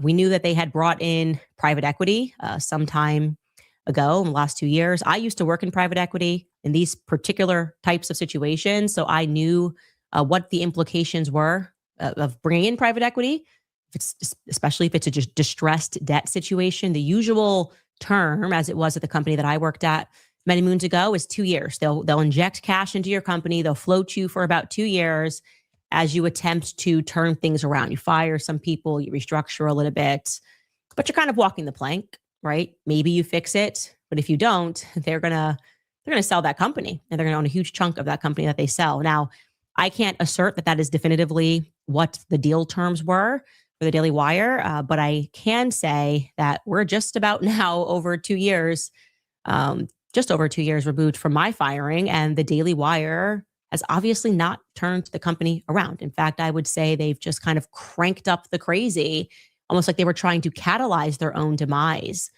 And so, yes, it was announced on Friday that the mass layoffs took place, for which they offered this excuse to Barrett Media. I think Barrett Media was among the first to report the story. It reads, quote, "Today, the Daily Wire made a difficult decision to restructure the organization, which included layoffs to a number of teams. We are deeply grateful to those impacted. Their contributions were instrumental in building the Daily Wire into what it is today. The cuts were largely concentrated at our Nashville production office, as the company has invested in new formats, locations, and production models. Our footprint there has evolved. Over the last year, we have added production staff in DC, the Northeast, and Florida. This step allows us to focus our resources on an ambitious slate of new entertainment projects that are set to release this year. Additionally, we will continue to invest our editorial team in investigative journalism, where we have already added numerous new reporters across the country and established a DC bureau with a seat in the White House briefing room." That's a lot of words to really say nothing. Okay. It's not good. What's happening there? Everyone feels it. People that are left certainly feel it. Okay. First, they shuttered Bent Key Kids, which was obviously massive layoffs that were done. Then they quietly got rid of their sports department. That was the Crane and Company show that they were running. Now they're firing over 50 people in a span of 24 hours. And they're claiming it's just restructuring. People in DC also got fired. So it's not because they're suddenly pivoting and building in DC. So as they attempt to spin this into something else, the broader question is what actually happened to the company? How could it happen so quickly, more importantly? Because make no mistake, this is like the equivalent of Enron, right? It's a virtual overnight collapse. In 2023, they were arguably one of the most promising companies, conservative media companies, certainly in the game. They were at the top of their game. Everyone was clamoring to work with them, to do projects with them. And now we fast forward to 2026, and generally speaking, again, I'm speaking generally, everyone hates the Daily Wire, right? We just hate the Daily Wire. How is that possible? Well, there are multiple assessments that are floating around right now. Of course, many people directly associated their demise with the never ceasing war against me, which began with my unnecessarily glorious public firing, supplemented by a staggering claim that fun fact for people who don't know, pop quiz. Who was the first person to get Jeremy Boring to admit in a recorded conversation that he fired Candace Owens because of her position on Israel? That's a great freeze frame, by the way. Pop quiz for the chat. Who was the first person who got Jeremy Boring to admit openly on a recorded conversation that he fired Candace Owens because of how she was talking about Israel? Yeah, that was me. That was me. No, it wasn't Candace. No. Wasn't Candace. Candace was not there. That was me. It was on a Twitter space with Nick Fuentes and Lauren Chen and a bunch of other people. And Jeremy Boring came into the space and I said, Jeremy, what if you had this amazing commentator that was amazing in every single way, and he was perfect and everyone loved him and he was going to bring you a huge audience, but he didn't support Israel? Would you hire this person? And Jeremy Boring said, obviously not. And this was after I'd pressed him like, did you fire Candace because of Israel? Did you fire Candace because of Israel? You can go back and find the recording. I got Jeremy Boring to admit it. I never get any credit for things. Candace hates me. She blocked me. She retweeted me after she blocked me to use me to advance her narrative, which I didn't really appreciate. It was really fucking uncalled for and rude, Candace, honestly. But yeah, that was me. You're welcome. That was me. Christ is king is anti-Semitic. People were going, God will not be mocked. It's a strong start to say Christ is king is problematic and we've got the money to make that fetch, Gretchen. So yeah, that's the chatter. Did it have to do with me? Take a listen. Candace Owens cooked you, Ben. She made you look like both the little bitch that you are. She straight up publicly humiliated you, and you allowed her to let you destroy the entire media organization that you built. A lot of people, which is also interesting, are stating that Candace Owens was successful in leaving the Daily Wire, getting fired from the Daily Wire, and now she's a massive independent commentator, public figure, and her success only happened after the Daily Wire. She's probably feeling really good right now. I'm going to be honest. If I was Candace Owens, I'd be feeling pretty damn good right now. Django Unchained. Dude, she's like Django. She's in love with killing Nick. everybody Nick's in the big house and then blowing it up. It's real. Kind of what it was, because she was there. She worked there. She was probably one of the top shows. And then she just exploded the whole house on her way out. Kind of epic. Can't lie. I'm going to glaze Candace Owens a little bit. I don't agree with everything that she's up to, but if she brings down the Daily Wire, then she's a patriot. So people are crediting me, but do I actually deserve that credit? Have I been focusing my attention on the Daily Wire throughout this show? Well, taking a look at a more, I guess you could say, the business side of affairs, this user, Akash Gupta, wrote this on X, and I thought it was worth reading. He wrote, "The Daily Wire is the case study of why personality-driven media companies cannot compound. A peak in late 2023, Shapiro's YouTube alone pulled 170 million monthly views. Daily Wire Plus subscriptions, a Nashville studio operation, Bent Key Kids streaming, an e-commerce arm with razors and chocolates and cigars. The company was running $1 billion conservative Disney bet. Then they made the studio bet bigger. Pendragon Cycle, an Arthurian fantasy series of the kind that has bankrupted larger production houses. Benke trying to compete with Disney for kids' attention. Daily Wire Plus chasing Netflix. Running a newsroom, a film studio, a children's streaming platform, and a private label consumer goods business simultaneously requires either limitless capital or extraordinary discipline." Some of it worked. Matt Walsh's Am I Racist was the top grossing documentary of 2024, but most of it didn't. In March of 2024, they parted ways with Candace Owens. She walked into the open market and built a show that competes with theirs. Today, she has 5.5 million YouTube subscribers and added 10.9 million followers across platforms since January of 2025, generating roughly 805 million views in that window. Daily Wire converted its biggest distribution asset into its largest competitor. Early 2025, co-founder Jeremy Boring stepped down as co-CEO and launched a solo podcast outside of the company that he co-founded. Bentkey was shuttered the same year, entire team cut. Then the audience math hit Shapiro himself, 170 million monthly YouTube views in late 2023 to roughly 22 million in early 2026. An 85% collapse in 18 months. Another 60,000 subscribers gone in the last 90 days alone. Layoffhedge.com estimates cumulative workforce reduction above 60% over the past year. Tucker Carlson left Fox in 2023. He kept his audience. He runs his shop with a fraction of the headcount. Megyn Kelly's network drew 138 million YouTube views in February alone. The personalities figured out that they don't need the platform, but the platform discovered the opposite. Daily Wire built $1 billion valuation on names that can walk, take their audience with them, and run a competing show from a laptop the next morning. 170 million views down to 22 million. The company kept the overhead, but the audience left with the people. I thought that was a very fair assessment. And looking at the commentary regarding me, plus reading his business look at it, I actually think it's a combination of both of those assessments, right? Because what Akash is missing, he brings up Tucker Carlson and Megyn Kelly. Yes, they are indeed more successful than they were when they were on cable news. They are successful in their own right, but their exits did not destroy Fox News. That's crucial. Their exits, despite the fact that they are doing better, did not destroy Fox News. This means that Daily Wire is unique. They are unique. They are set apart from those examples. I left PragerU. I left Turning Point USA. Neither one of those companies were destroyed by my exit. In fact, we were all friends when I left. I went on to work with Turning Point all the way through until this year, actually, contractually. And same with PragerU. We would still do things together. I was still close with Marissa, very close with Marissa. So what makes those companies, what is it that makes those companies different, right?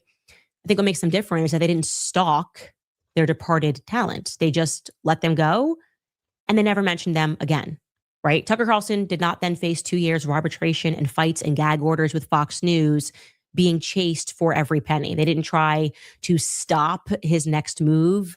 They weren't navigating and having hit pieces written about them. They truly wanted to just turn the page, meaning they're a real business. They are a real business. They want to keep it corporate. Goodbye. Okay. Public didn't like how they dealt with it. I didn't like how they dealt with it, but actually in retrospect, it was clean, right? Now compare that to the Daily Wire. Think about the positively erratic and, dare I say, deranged decisions that the company made just over the last few months, last 6 months, right? They brought back my social channels to mock me. That was actually crazy. This is unbelievable. It's beyond psychopathic to do something like this. 2 years after you fire someone, they also attempted, in case you forgot, they attempted to create an entire show dedicated to making fun of this show. Remember? In the no-no. They did do where you that. had that That's spastic girl that was like standing on the couch like a Nickelodeon girl, like making fun of me, and it was weird and it was basically Candace lives rent-free in the head of the Daily Wire, and it's really fucking funny. Cringe. And also beyond the realm of being stalked by a former employer. Strange. You don't keep someone's socials and go, ha ha, I own your name and likeness and I can do this. You have to pause and really consider how unusual that was. Now, that was a mere months removed from the end of their last legal action against me too. So that there's never been a stop in my life of the Daily Wire chasing me. If this was an ex-boyfriend, everyone would say that I was in need of a restraining order.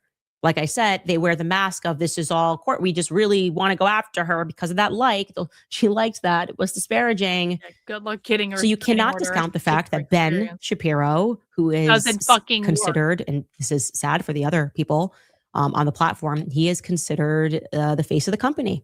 And he developed tunnel vision. He bet the company on destroying me.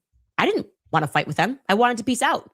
I wish Andrew Klavan never made the Crisis King video. I don't believe You'd that. have never heard from me. We can never speak about each other ever again. But they were plotting. They wanted to be destructive. I mean, just take a listen to him and the many battles that he is fighting. Nobody knows why. The people that he should be uniting with and being friends with, that he's taking stabs at. Take a listen to him over just these last few months. So here's the thing. Theo Vaughn is a low IQ conspiracist. He has himself routinely propped up Candace Owens, has lent credence to her insanity. Theo Vaughn is basically just a Bernie Sanders leftist who does not like the censorious impulses of the left and engages in all the same conspiracy theories and, of course, is good friends with Candace Owens and all of the rest of it. And yes, Erica Kirk absolutely should sue the living hell out of Candace Owens for this sort of stuff. Right, Michael, I'll just ask you straight up. Is Candace Owens doing something evil by attacking Erica Kirk? I think that it's wrong to attack Erica Kirk. No, say the sentence with her name in it. I'm not, say it like I'm I want not to say going it, to Michael. dance like a puppet for the podcast force. I think that what Candace Owens is doing right now is evil. It is evil what she is doing right now. Okay, and I say that again. But what? Because like I didn't opine on whether it's evil or not, but my position is it's really none of my business. And why is it? But I have a question. Why is it none of your business? I mean, you comment on these things for a living. I'm not mother of the internet. No, but if this were I'm not on mother the of the left internet, and somebody were exactly. accusing Charlie Kirk of his wife having murdered him, I assume that you would be talking about it. Is that what Candace is accusing Erica of? Yes. Of course, the issue here is not just that Megyn Kelly has some questionable principles and has been programming directly into the Groyper right. It is The that she remains Groyper a right. coward. Remember, this is still the woman who says she is friends with Candace Owens. So no, Tucker Carlson, it is not an excuse to go silent on Candace's targeting of TPUSA, or to mirror her bullshit lines of questioning because you love Candace personally. The same holds true of Megyn Kelly. I mean, it's just not normal. Right? It's just not normal to go after Theo Vaughn. Everybody loves Theo Vaughn. He's just a person that everybody loves, but he just goes, Theo Vaughn is friends with Candace Owens, and I therefore hate him and I want to destroy him. And every person has to want to destroy her and join this team. You can't have those sorts of people in the boardroom. Your company will eventually destroy itself. True. Now, if the employees found out on Friday that the company could no longer afford to sustain them, then we can reasonably assume that Ben, who's a part owner of the company, knew months ahead.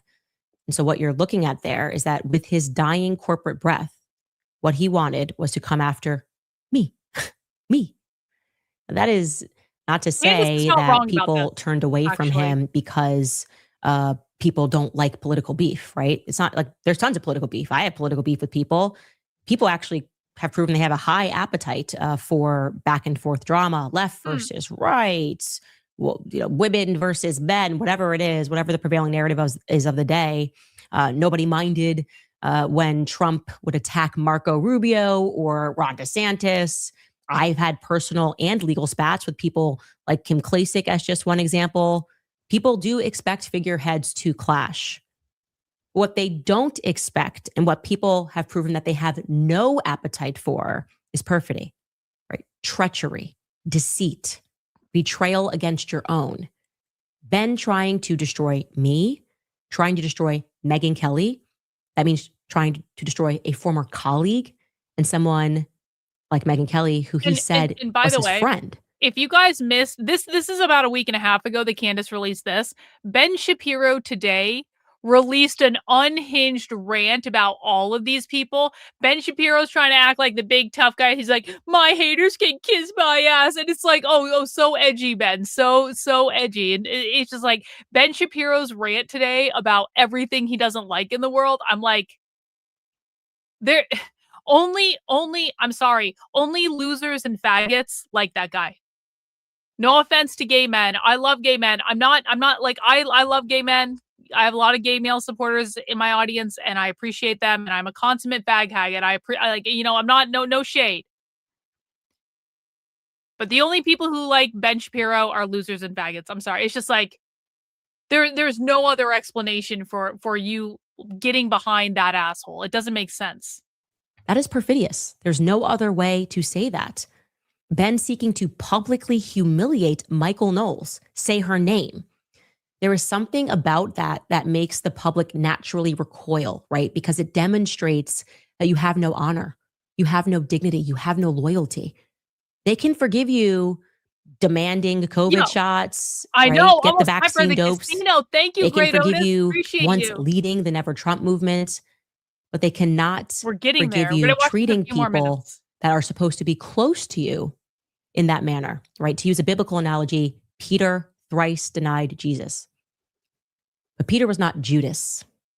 We are naturally, as human beings, averse to the spirit of Judas. And that is what Ben Shapiro demonstrates, right? That he will break bread with people as he plots against them. That is a moral offense to which we cannot rally behind. People do not Yeah, Nick's been like saying that a while. his so bad. nature. You can spend years trying to destroy someone behind the scenes, like Ben did to Charlie Kirk, and then boop, just flip on the dime as soon as he dies, slither into his studio and throw $1 million trying to purchase his legacy. It is spiritually repulsive. That is what the public cannot bear about the Daily Wire. You would think, by the way, that Ben's attacks against me would now be all done. But on his Friday show, when most were expecting him to deliver maybe an impassioned message, one laced with humility regarding the layoffs, perhaps thanking the many people who moved their entire families to Nashville to support his company and now find themselves without a job. You'd think like that, oh, I mean, hey, I wanted to let you guys know this personally from me.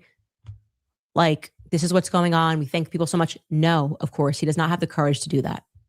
Right? Calls Megyn Kelly a coward. But what did Ben do instead of addressing his employees? Instead, he made his show about me, signaling that he wants his tribe to now begin targeting my money, of course. And he wants the public to know that they shouldn't listen to my show, because when they listen to my show, they make money. Take a listen. Honestly, if you are an audience member of Candace who foments this sort of evil, because she makes money off of you. The way she makes money is by spewing trash into the public sphere, and then she makes money off it through advertising. You know, that's how she does it. So if she's monetizing your gullibility, then you are complicit in this nonsense. He makes me so nervous, like the way his head shakes when he's like that at the end there. Like he's in a psychosis. There's no other way to say it. Does he really believe that my audience is so stupid that they don't know that, like, when they're hitting my YouTube page, that we monetize the page and we have advertisements? That's his breaking story there. Of the stupidest. And does he recognize at all the irony of him making that claim as he does the very same thing?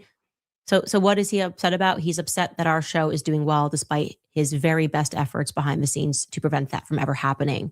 And right on cue, his supporters then began demanding a boycott of our show advertisers over the weekend. And it began trending. So take a look at this, where they listed all of our sponsors. It says list of companies that sponsor Candace Owens' podcast. Do all these companies condone the behavior of Candace berating and demonizing a widow, Erica Kirk?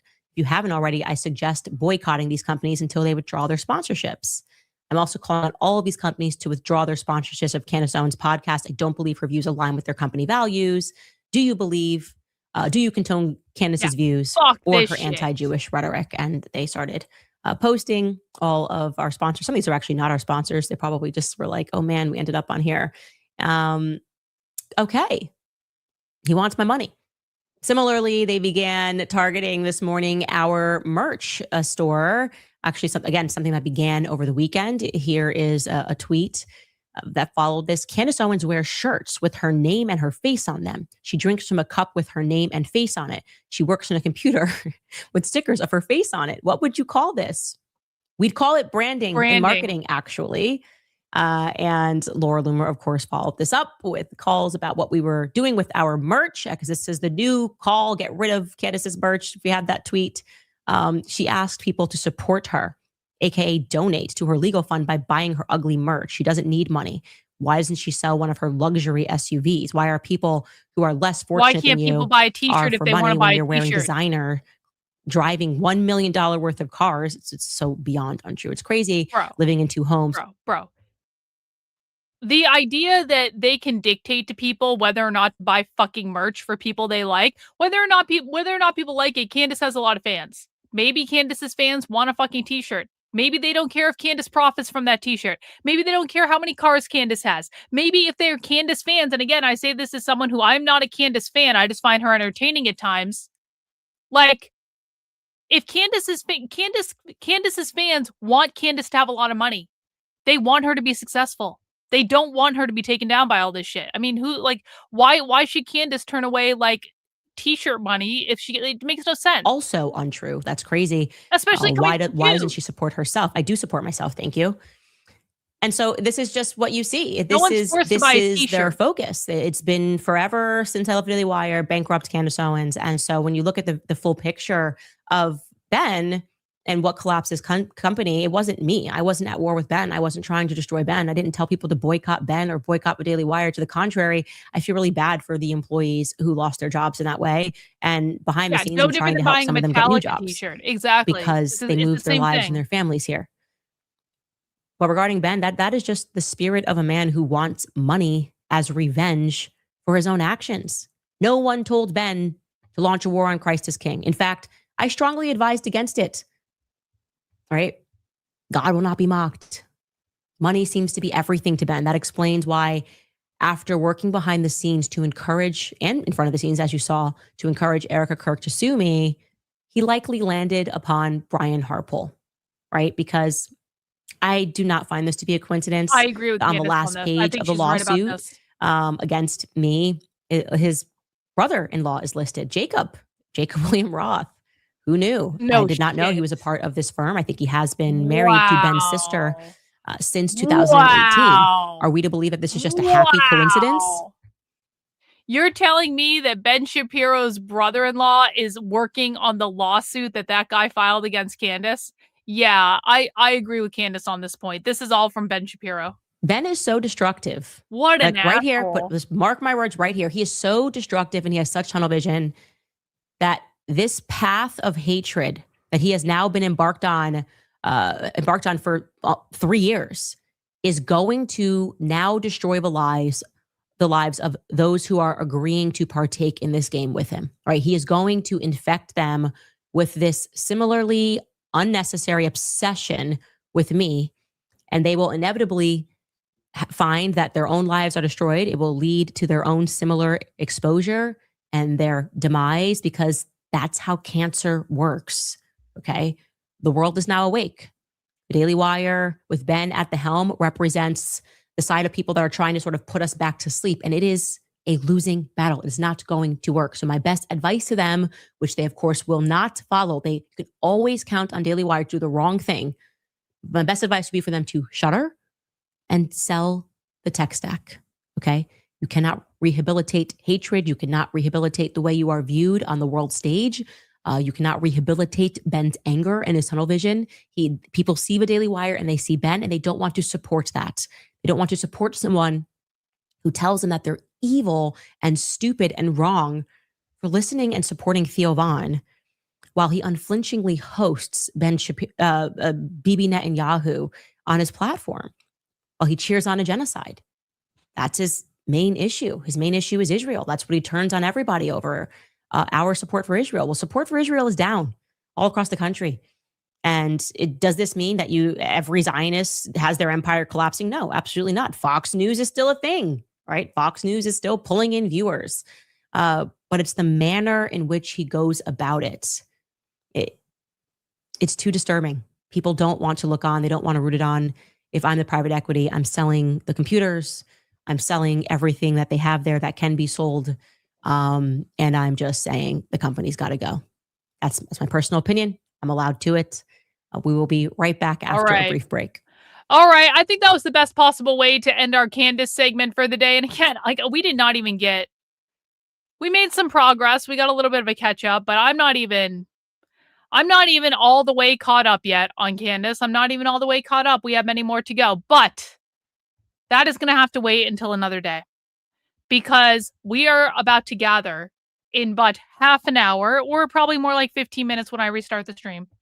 We are going to be gathering for Kino Casino again because I just can't quit them. I just can't quit them. I need to see them drag Chrissy Mayer. I am expecting a much better drag of Chrissy Mayer tonight than we got the other night. I'm really hoping, I'm really crossing my fingers. Guys, I'm going to be starting up the Kino Casino stream in about 10 minutes. I just need to take a little bit of a break. Here is the link in the chat on Rumble. I'll put the YouTube link in too, but Rumble, I will be starting it up over there as well. I just need to shut down the current stream to start a new stream. But we're going to take a little break, go to the bathroom, get a snack, get whatever provisions you need, because we're doing another casino watch party because God loves me and wants me to be happy. That's it. God loves me and wants me to be happy. Thank you for all the channel memberships people have donated. Thank you for all the super chats people have sent in. We will continue our membership tally. Maybe we'll even break 100 today. That would be pretty rad. I will see you guys on the other side. And yeah, see you.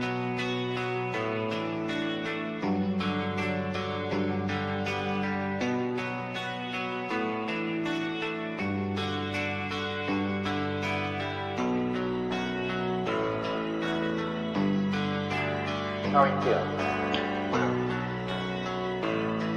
How long have you been here? 3 months, May 17th. And what brought you? That's difficult to answer.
eventually resulted in your being here in the hospital?